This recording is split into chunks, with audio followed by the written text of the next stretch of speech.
ಹರೇ ಕೃಷ್ಣ ಮಾತಾಜಿ, ನನ್ನ ಧ್ವನಿ ಕೇಳಿಸ್ತಾ ಇದೆಯಾ ವರದಾ ಮಾತಾಜಿ? ಕೇಳಿಸ್ತಾ ಇದೆ ಮಾತಾಜಿ. Okay ma'am. ಇವಾಗ ರಥಯಾತ್ರೆ ಬರ್ತಾ ಇರೋದ್ರಿಂದ ಜಗನ್ನಾಥ ಅಷ್ಟಕ ಹೇಳೋಣ ಅಂತ ಅನ್ಕೊಂಡೆ. ಜಗನ್ನಾಥ ಅಷ್ಟಕ. ನೀಲಾಚಲ ನಿವಾಸಾಯ ನಿತ್ಯಾಯ ಪರಮಾತ್ಮನೆ ಬಲಭದ್ರ ಸುಭದ್ರಾಭ್ಯಾಂ ಜಗನ್ನಾಥಾಯ ತೇ ನಮಃ.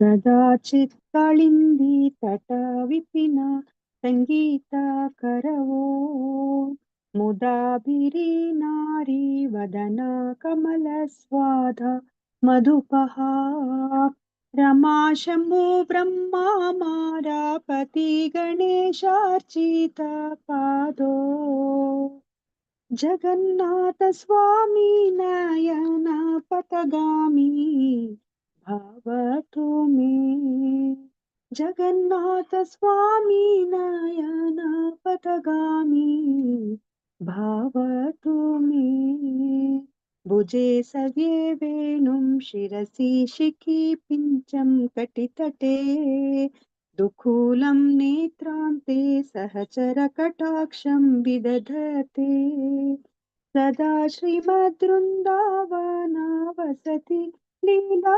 परिचयो जगन्नाथ स्वामी नयन पथगामी भावतु मे महाम्बोधे स्थिरे कनकारुचिरे नीलशिखरे वसन्तसादान्तः सहजा बलभद्रेण बलिना सुभद्रा मध्यस्था सकल सुरसेवा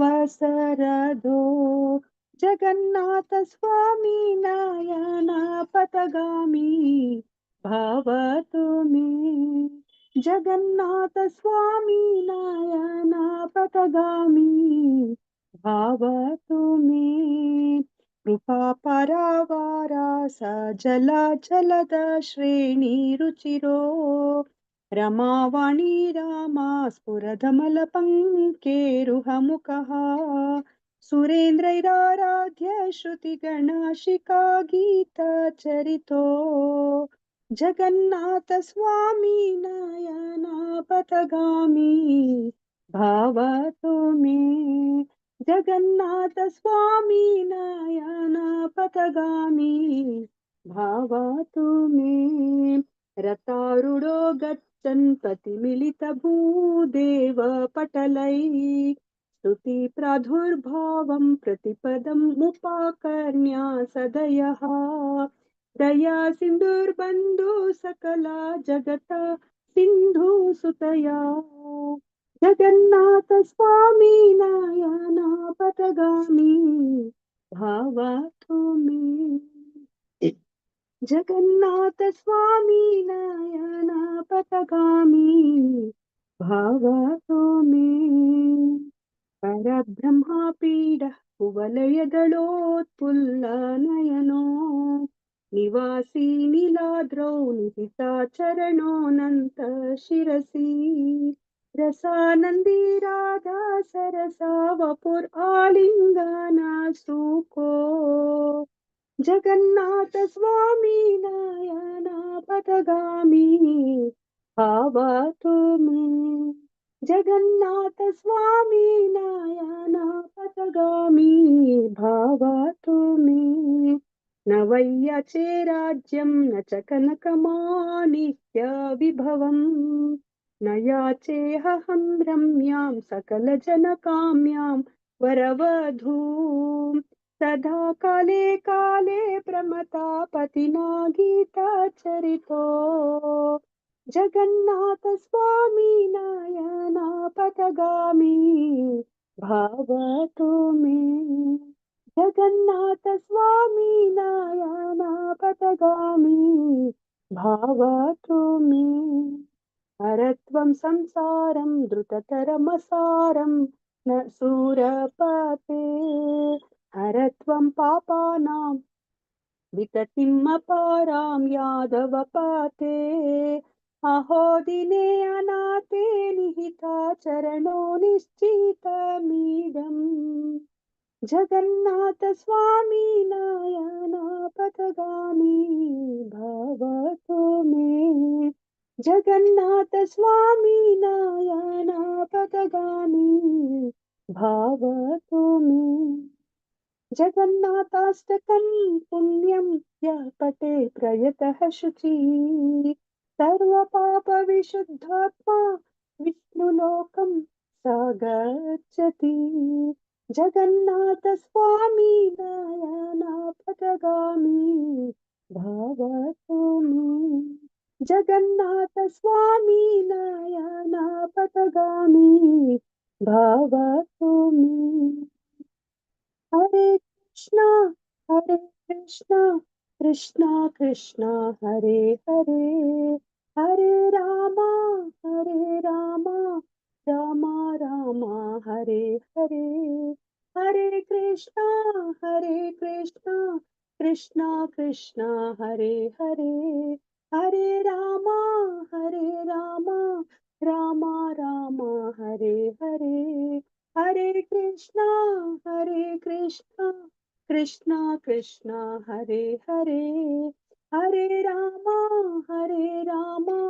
रामा रामा हरे हरे जगन्नाथ स्वामी नयनापथगामी भवतु मे जगन्नाथ स्वामी नयनापथगामी भवतु मे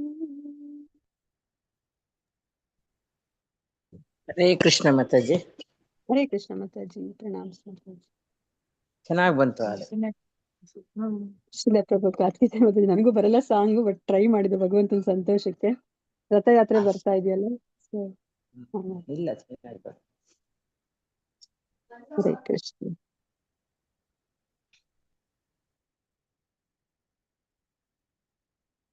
ಇವತ್ತಿನ ತರಗತಿಯನ್ನು ಶುರು ಮಾಡ್ತೀನಿ ಮಾತಾಜಿ. ಹರೇ ಕೃಷ್ಣ. ಓಂ ನಮೋ ಭಗವತೆ ವಾಸುದೇವಾಯ, ಓಂ ನಮೋ ಭಗವತೆ ವಾಸುದೇವಾಯ, ಓಂ ನಮೋ ಭಗವತೆ ವಾಸುದೇವಾಯ.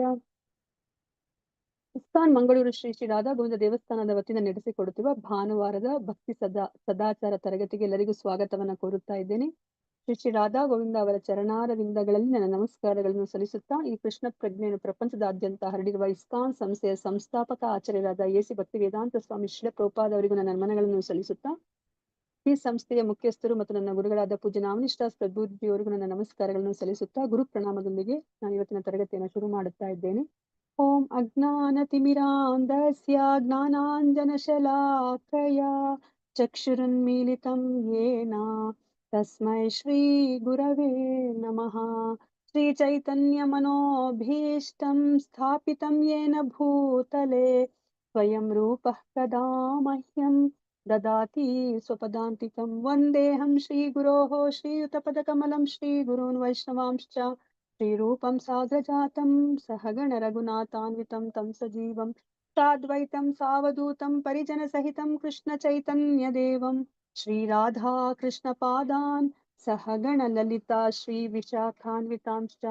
ಹೇ ಕೃಷ್ಣ ಕರುಣಾ ಸಿಂಧೋ ದೀನಬಂಧೋ ಜಗತ್ಪತೆ ಗೋಪೇಶ ಗೋಪಿಕಾ ಕಾಂತ ರಾಧಾ ಕಾಂತ ನಮೋಸ್ತುತೆ. ತಪ್ತ ಕಾಂಚನ ಗೌರಾಂಗಿ ರಾಧೆ ವೃಂದಾವನೇಶ್ವರಿ ವೃಷಭಾನುಸುತೆ ದೇವಿ ಪ್ರಣಮಾಮಿ ಹರಿಪ್ರಿಯೆ. ವಾಂಚಾಕಲ್ಪತರುಭ್ಯಶ್ಚ ಕೃಪಾ ಸಿಂಧುಭ್ಯ ಏವ ಚ ಪತಿತಾನಾಂ ಪಾವನೇಭ್ಯೋ ವೈಷ್ಣವೇಭ್ಯೋ ನಮೋ ನಮಃ. ನಮೋ ಓಂ ವಿಷ್ಣುಪದಾಯ ಕೃಷ್ಣ ಪ್ರೇಷ್ಠಾಯ ಭೂತಲೆ ಶ್ರೀಮತೆ ಭಕ್ತಿ ವೇದಾಂತ ಸ್ವಾಮಿನ್ ಇತಿ ನಾಮಿನೇ. ನಮಸ್ತೆ ಸರಸ್ವತಿ ದೇವೆ ಗೌರವಾಣಿ ಪ್ರಚಾರಿಣೆ ನಿರ್ವಿಶೇಷ ಶೂನ್ಯವಾದಿ ಪಾಶ್ಚಾತ್ಯ ದೇಶತಾರಿಣೆ. ಜಯ ಶ್ರೀ ಕೃಷ್ಣ ಚೈತನ್ಯ ಪ್ರಭು ನಿತ್ಯಾನಂದ ಶ್ರೀ ಅದ್ವೈತ ಗದಾಧರ ಶ್ರೀವಾಸಾದಿ ಗೌರ ಭಕ್ತ ವೃಂದ. ಹರೆ ಕೃಷ್ಣ ಕೃಷ್ಣ ಕೃಷ್ಣ ಹರೆ ಹರೆ ಹರೆ ರಾಮ ರಾಮ ರಾಮ ಹರೆ ಹರೆ ಹರೆ ಕೃಷ್ಣ ಕೃಷ್ಣ ಕೃಷ್ಣ ಹರೆ ಹರೆ ಹರೆ ರಾಮ ರಾಮ ರಾಮ ಹರೆ ಹರೆ ಹರೇ ಕೃಷ್ಣ. ನಾರಾಯಣಂ ನಮಸ್ಕೃತ್ಯ ನರಂ ಚೈವ ನರೋತ್ತಮಂ ದೇವೀಂ ಸರಸ್ವತಿಂ ವ್ಯಾಸಂ ತಥೋ ಜಯಂ ಉದೀರಯೇತ್ ನಷ್ಟಪ್ರಾಯೇಷು ಅಭದ್ರೇಷು ನಿತ್ಯಂ ಭಾಗವತ ಸೇವಯಾ ಭಗವತಿ ಉತ್ತಮ ಶ್ಲೋಕೆ ಭಕ್ತಿರ್ಭವತಿ ನೈಷ್ಠಿಕಿ. ಕೃಷ್ಣಾಯ ವಾಸುದೇವಾಯ ದೇವಕೀ ನಂದನಾಯ ಚ ನಂದ ಗೋಪಕುಮಾರಾಯ ಗೋವಿಂದಾಯ ನಮೋ ನಮಃ. ನಮಃ ಪಂಕಜನಾಭಾಯ ನಮಃ ಪಂಕಜಮಾಲಿನೇ ನಮಃ ಪಂಕಜನೇತ್ರಾಯ ನಮಸ್ತೆ ಪಂಕಜಾಂಗ್ರಯೇ. ಹರೇ ಕೃಷ್ಣ. ಎಲ್ಲರಿಗೂ ಈ ಕಾರ್ಯಕ್ರಮಕ್ಕೆ ನಾನು ಸ್ವಾಗತವನ್ನ ಕೋರ್ತಾ ಇದ್ದೀನಿ. ಈಗ ನಾವು ಬ್ರಹ್ಮಸ್ತುತಿನ ನಾವು ತಿಳ್ಕೊತಾ ಇದೀವಿ. ಬ್ರಹ್ಮ ವಿಮೋಹನ ಲೀಲೆ ಆದ್ಮೇಲೆ ಬ್ರಹ್ಮನಿಗೆ ತನ್ನ ಸ್ಥಾನದ ಅರಿವಾಗುತ್ತೆ, ತಾನು ಏನ್ ತಪ್ಪು ಮಾಡ್ದೆ ಅಂತ ಹೇಳ್ಬಿಟ್ಟು ಅವ್ರಿಗೆ ಗೊತ್ತಾಗುತ್ತೆ. ಸೊ ಅದಕ್ಕೋಸ್ಕರ ಅವರು ಕೃಷ್ಣನಲ್ಲಿ ಹೋಗಿ ಇವಾಗ ಕ್ಷಮೆಯನ್ನ ಬೇಡಿ ಅವರು ಸೊ ಈಗ ಈ ಒಂದು ಸ್ತುತಿಯನ್ನ ಅವ್ರು ಹೇಳ್ತಾ ಇದ್ದಾರೆ ಅಲ್ವಾ. ಆ ಬ್ರಹ್ಮಸ್ತುತಿನ ನಾವು ತಿಳ್ಕೊತಾ ಇದೀವಿ. ಒಂದೇ ಒಂದು ನಿಮಿಷ.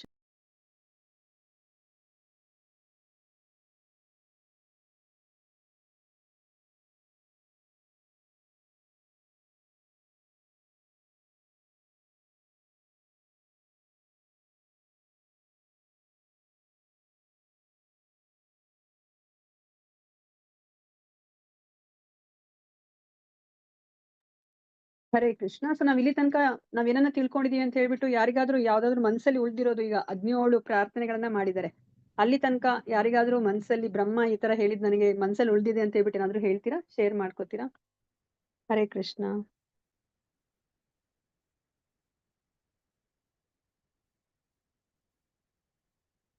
ಯಾಕಂದ್ರೆ ಒಂದು ಸ್ತುತಿಯಿಂದ ಒಂದಾದ್ರೂ ನಾವು ಜ್ಞಾಪಕ ಇಟ್ಕೋಬೇಕಲ್ವಾ. ಸೊ ಇಲ್ಲಿ ತನಕ ತುಂಬಾ ಏನ್ ಹೇಳ್ತಾರೆ ವಂಡರ್ಫುಲ್ ಶ್ಲೋಕಗಳನ್ನ ಹೇಳಿದ್ದಾರೆ ಬ್ರಹ್ಮ ಅಲ್ವಾ. ಸೊ ಈ ನಾವು 17 ಶ್ಲೋಕ ತನಕ ಬಂದಿದೀವಿ. ಇಲ್ಲಿ ತನಕ ನಿಮ್ಗೆ ಯಾವ್ದು ನೆನಪಲ್ಲಿ ಉಳಿದಿದೆ ಒಂದು ವಿಷಯ, ನೀವು ಆ ಶ್ಲೋಕ ಹೇಳ್ಬೇಕಂತ ಹೇಳ್ತಿಲ್ಲ, ಆ ವಿಷಯ ನಮ್ಗೆ ನೆನಪಲ್ಲಿ ಉಳಿದಿದೆ ಅಂತ ಹೇಳ್ಬಿಟ್ಟು ಯಾರಾದ್ರೂ ಹಂಚ್ಕೋತೀರಾ? ಹರೇ ಕೃಷ್ಣ.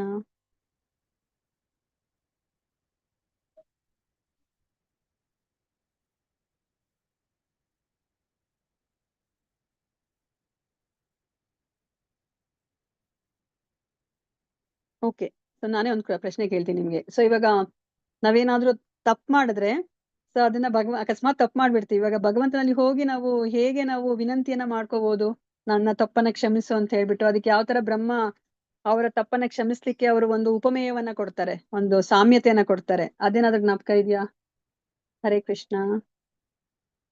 ಯಾಕಂದ್ರೆ ನಾವು ಬೆಳಗ್ಗೆಯಿಂದ ರಾತ್ರಿ ತನಕ ನಮ್ಗೆ ಈ ತರ ನಡ್ಕೋಬೇಕು ಅಂತ ಹೇಳಿದ್ರು ಸಹ ನಾವು ಬಹಳ ತಪ್ಪನ್ನು ಮಾಡ್ತಾ ಇರ್ತೀವಿ ಅಲ್ವಾ, ಪ್ರತಿದಿನ.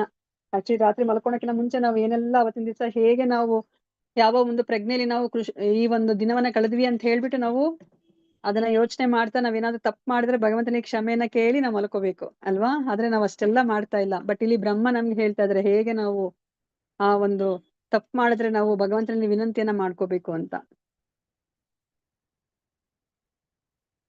ಹರೇ ಕೃಷ್ಣ. ಜ್ಞಾಪಕ ಇದೆಯಾ ಯಾರಿಗಾದ್ರೂ? ಹರೇ ಕೃಷ್ಣ ಮಾತಾಜಿ. ಬಂದಿರೋದು ಇವತ್ತೇ, ಹೇಳಿ ಮಾತಾಜಿ. ಯಾರು ಬಂದಿರೋದು? ನಿರ್ಮಲಾ ಮಾತಾಜಿನ? ಓಕೆ ಮಾತಾಜಿ, ಹರೇ ಕೃಷ್ಣ. ಸೊ ಬೇರೆಯವ್ರಿಗೆ ಚಾನ್ಸ್ ಕೊಡೋಣ ಮಾತಾಜಿ, ಟ್ರೈ ಮಾಡ್ಲಿ ಅವರು, ಆಗಿಲ್ಲ ಅಂದ್ರೆ ನಾನು ಹೇಳ್ತೀನಿ. ಹರೇ ಕೃಷ್ಣ. ವರದಾ ಮಾತಾಜಿ, ಕೃಷ್ಣಮೂರ್ತಿ ಪ್ರಭುಜಿ, ಗೀತಾ ಮಾತಾಜಿ, ಶ್ವೇತಾ ಮಾತಾಜಿ,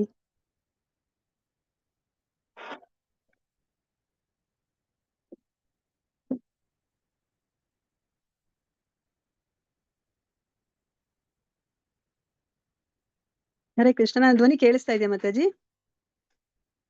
ಕೇಳಿಸ್ತಾ ಇದೆ ಮಾತಾಜಿ, ಯಾವ್ದು ಜ್ಞಾಪಕ ಬರ್ತಾ ಇಲ್ಲ ಯಾಕೋ. ಯಾವ್ದು ಜ್ಞಾಪಕ ಬರ್ತಾ ಇಲ್ವಾ ಗೀತಾ ಮಾತಾಜಿ? ಇಲ್ಲ ಮಾತಾಜಿ. ಹಾ, ಸೊ ಬ್ರಹ್ಮ ಏನ್ ಹೇಳ್ತಾರೆ, ಸೊ ಇವಾಗ ಒಂದು ಮಗು ತಾಯಿಯ ಹೊಟ್ಟೆಲಿ ಗರ್ಭದಲ್ಲಿ ಇದ್ದಾಗ ಮಗು ಏನ್ ಮಾಡುತ್ತೆ, ತನ್ನ ಕಾಲಿಂದ ಅಮ್ಮನ ಹೊಟ್ಟೆಯನ್ನ ಒದಿತಾ ಇರುತ್ತೆ. ಸೊ ಅಮ್ಮ ಅದನ್ನೇನಾದ್ರೂನು ನನ್ ಮಗು ಹಿಂಗೆ ನನಗೆ ಒದಿತಾ ಇದೆ ಅಂತ ಹೇಳ್ಬಿಟ್ಟು ಅದು ಅಂದ್ರೆ ಅಫೆನ್ಸ್ ಏನಾದ್ರು ತಗೋತಾಳ ಅಮ್ಮ? ಇಲ್ಲ. ಮಗು ಅಪರಾಧ ಮಾಡ್ತಾ ಇದೆ ಅಂತೇಳಿ ನನ್ನನ್ನೇ ಒದಿತಾ ಇಲ್ಲ. ಇದೆ ಅಂತ? ಇಲ್ಲ ಅಲ್ವಾ? ಇಲ್ಲ. So ಇವಾಗ ಹ್ಮ್. ಬ್ರಹ್ಮನ ಜನನ ಎಲ್ಲಿಂದ ಆಗಿರೋದು? ಕಮಲದಿಂದ ಹಾ ವಿಷ್ಣುವಿನ ಗರ್ಭೋದಕ ನಾಭಿ ಕಮಲದಿಂದ.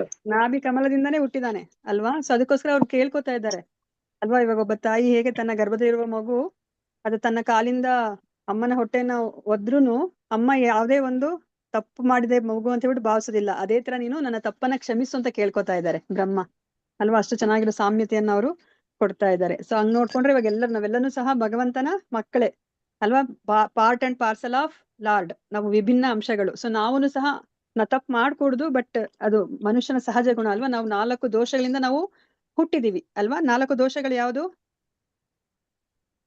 ನಾವ್ ಯಾವತ್ತೂ 100% ಹುಟ್ಟು, ಪರ್ಫೆಕ್ಟ್ ಆಗಿ ಸಾವು, ಸಾಧ್ಯ ಇಲ್ಲ. ರೋಗ, ಭಗವಂತ ಮುಪ್ಪು. ಒಬ್ಬರೇ. ಹುಟ್ಟು, ಸಾವು, ರೋಗ, ಮುಪ್ಪು.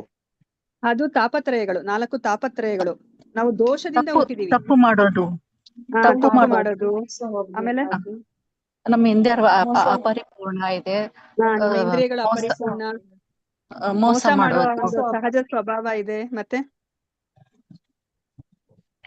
ಮತ್ತೆ ನಾವ್ ಯಾವಾಗ್ಲೂ ಭ್ರಮೆಯಲ್ಲಿ ಇರ್ತೀವಿ ಅಲ್ವಾ? ಎಷ್ಟು ಭ್ರಮೆಯಲ್ಲಿ ಇದೆ ನೋಡಿ. ನಾವ್ ಇಷ್ಟು ವರ್ಷನೂ ಭ್ರಮೆಯಲ್ಲೇ ಇದ್ದಿದ್ದು ಅಲ್ವಾ? ನಂಗ್ ಗೊತ್ತಿಲ್ಲ, ನಾನಂತೂ ಭ್ರಮೆಯಲ್ಲೇ ಇದ್ದೆ. ನನ್ಗೆ ಇಷ್ಟು ದಿವಸ ನಾನು ಈ ದೇಹ ಅಂತಾನೆ ನಾನು ಅನ್ಕೊಂಡು ನನ್ನ ಜೀವನ ಮಾಡಿದೀನಿ ಅಲ್ವಾ? ಒಂದೊಂದ್ಸತಿ ಅಂತೂ ನಾವೇ ದೇವ್ರು ಅಂತ ನಾವ್ ಅನ್ಕೊಂಡ್ಬಿಟ್ಟಿದೀವಿ ಅಲ್ವಾ? ಒಂದು ಚಿಕ್ಕ ಮಗುಗೆ ಆಗ್ಲಿ ನೋಡಿ, ಇವಾಗ ಮನೆಯಲ್ಲಿ ಏನಾದ್ರೂ ಒಂದು ಅಮ್ಮ ಕೆಲಸ ಮಾಡ್ತಿದ್ರೆ ಅದಕ್ಕೆ ಅಮ್ಮನ ಸ್ಥಾನ ತಗೋಬೇಕು ಅಂತ ಆಸೆ ಆಗ್ತಿರುತ್ತೆ. ಅದು ಆಟ ಆಡ್ಬೇಕಾದ್ರೂ ಅಷ್ಟೇನೆ. ಅದನ್ನ ಅಮ್ಮ ತರ ಪಾರ್ಟ್ ಮಾಡ್ಕೊಂಡು ಆಟ ಮಾಡುತ್ತೆ. ಅಮ್ಮ ಅಡ್ಗೆ ಮಾಡೋ ತರ ಅಥವಾ ಅಮ್ಮ ಪಾಪುನ್ ನೋಡ್ಕೊಳೋ ತರ ಮಾಡುತ್ತೆ ಅಲ್ವಾ? ಅದಾದ್ಮೇಲೆ ಸ್ವಲ್ಪ ದೊಡ್ಡದಾದ್ಮೇಲೆ ಅದು ಟೀಚರ್ ಸ್ಥಾನವನ್ನ ತಗೋಬೇಕು ಅಂತ ಇಚ್ಛೆ ಪಡುತ್ತೆ ಅಲ್ವಾ? ಎಲ್ಲಾರ್ನು ಕೂಡಿಸ್ಕೊಂಡು, ಅಂದ್ರೆ ಸುಮ್ನೆ ಅದೇ ಆಕ್ಟ್ ಮಾಡ್ಕೊಂಡು ಆಟ ಆಡ್ತಿರುತ್ತೆ ಅಲ್ವಾ?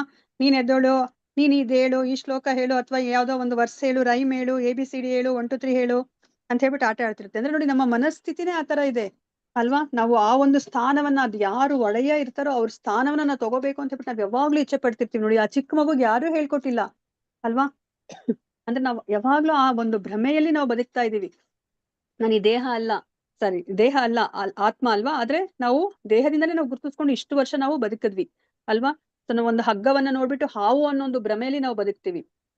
ಸೊ ನಾವು ಆ ಮರೀಚಿಕೆಯನ್ನ ನೋಡ್ಬಿಟ್ಟು, ಆ ಒಂದು ಮರಳುಗಡಲಿರುವಂತಹ ಆ ಮರೀಚಿಕೆಯನ್ನ ನೋಡಿ ನೀರಿದ್ಯೇನೋ ಅಂತ ಆ ಒಂದು ಭ್ರಮೆಗೆ ಒಳಗಾಗ್ತೀವಿ ಅಲ್ವಾ? ಈ ತರ 4 ದೋಷಗಳನ್ನ ಇಟ್ಕೊಂಡು ನಾವು ಬದುಕ್ತಾ ಇದೀವಿ.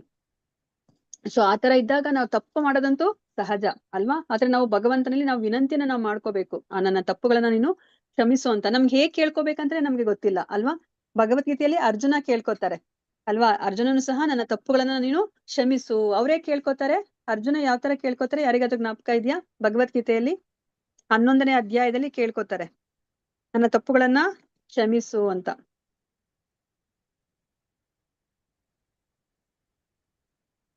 ಹರೇ ಕೃಷ್ಣ.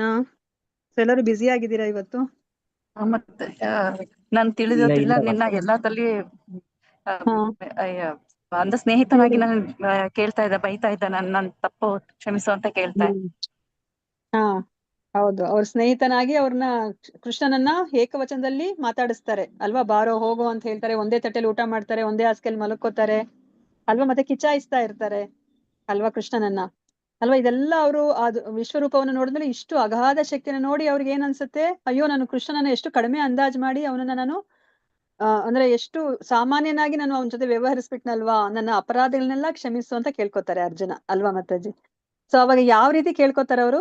ಅಲ್ಲೂ ಸಾಮ್ಯತೆ ಕೊಡ್ತಾರೆ. ನಮ್ಗ್ ಸಾಮ್ಯತೆ ಕೊಟ್ರೇನೆ ಅರ್ಥ ಆಗೋದಲ್ವಾ? ಪ್ರಭುಪಾದರು ಅದಕ್ಕೇನೆ ಅವರು ನಮ್ಗೆಲ್ಲ ಸಾಮ್ಯತೆ ಕೊಟ್ಟೆ ಅರ್ಥ ಮಾಡಿಸ್ತಾರೆ. ನಮ್ಗೆ ಆ ತತ್ವವನ್ನ ನಮ್ಗೆ ಹಾಗೆ ಅರ್ಥ ಮಾಡ್ಕೊಳಕ್ ಆಗಲ್ಲ ಅಲ್ವಾ? ಆ ಸಾಮ್ಯತೆ ಕೊಟ್ಟಾಗ, ಹೋಲಿಕೆಯನ್ನ ಕೊಟ್ಟಾಗ ನಮ್ಗೆ ಅರ್ಥ ಆಗುತ್ತೆ. ಸೊ ಏನಂತ ಹೇಳ್ತಾರೆ?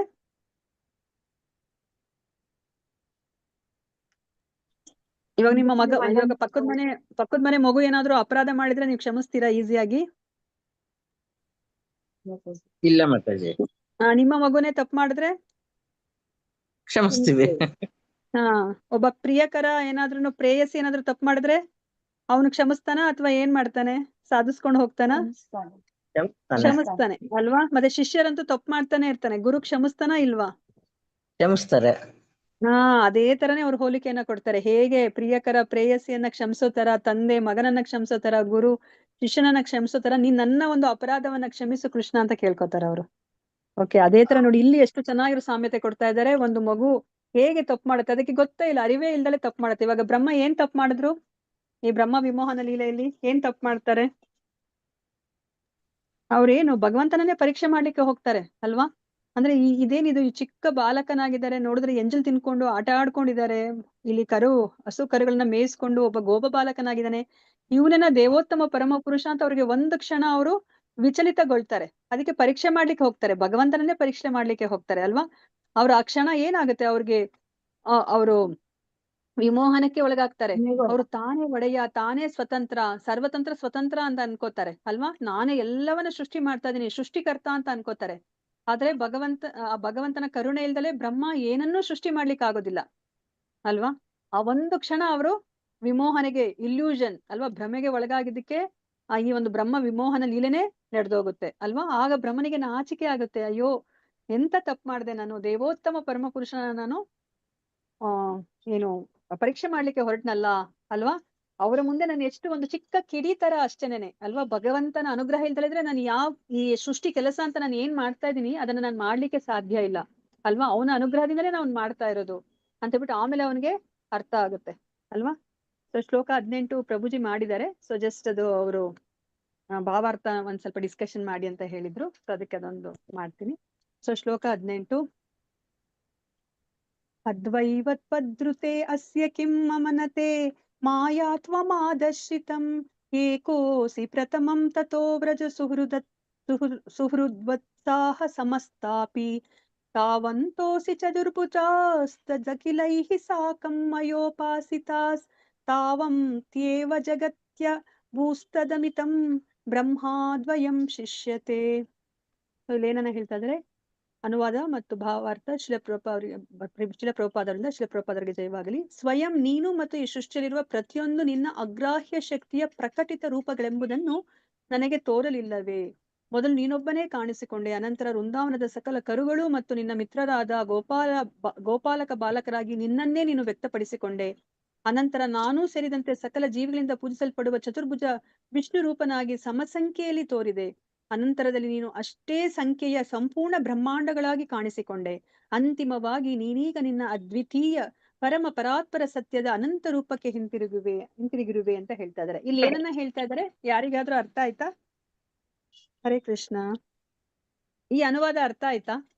ಏನನ್ನ ಹೇಳ್ತಾ ಇದಾರೆ ಬ್ರಹ್ಮ ಅಂತ? ಹರೇ ಕೃಷ್ಣ. ಟ್ರೈ ಮಾಡಿ ಯಾರಾದ್ರೂ.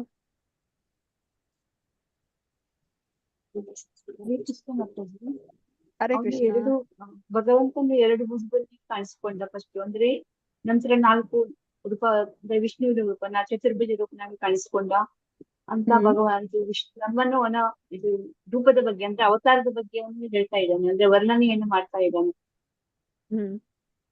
ಓಕೆ, ವರದಾ ಮಾತಾಜಿನ ಹೇಳಿದ್ದು. ಓಕೆ, ಧನ್ಯವಾದಗಳು ಮಾತಾಜಿ. ಮತ್ತೆ ಯಾರಾದ್ರೂ ಟ್ರೈ ಮಾಡ್ತೀರಾ? ಹರೇ ಕೃಷ್ಣ.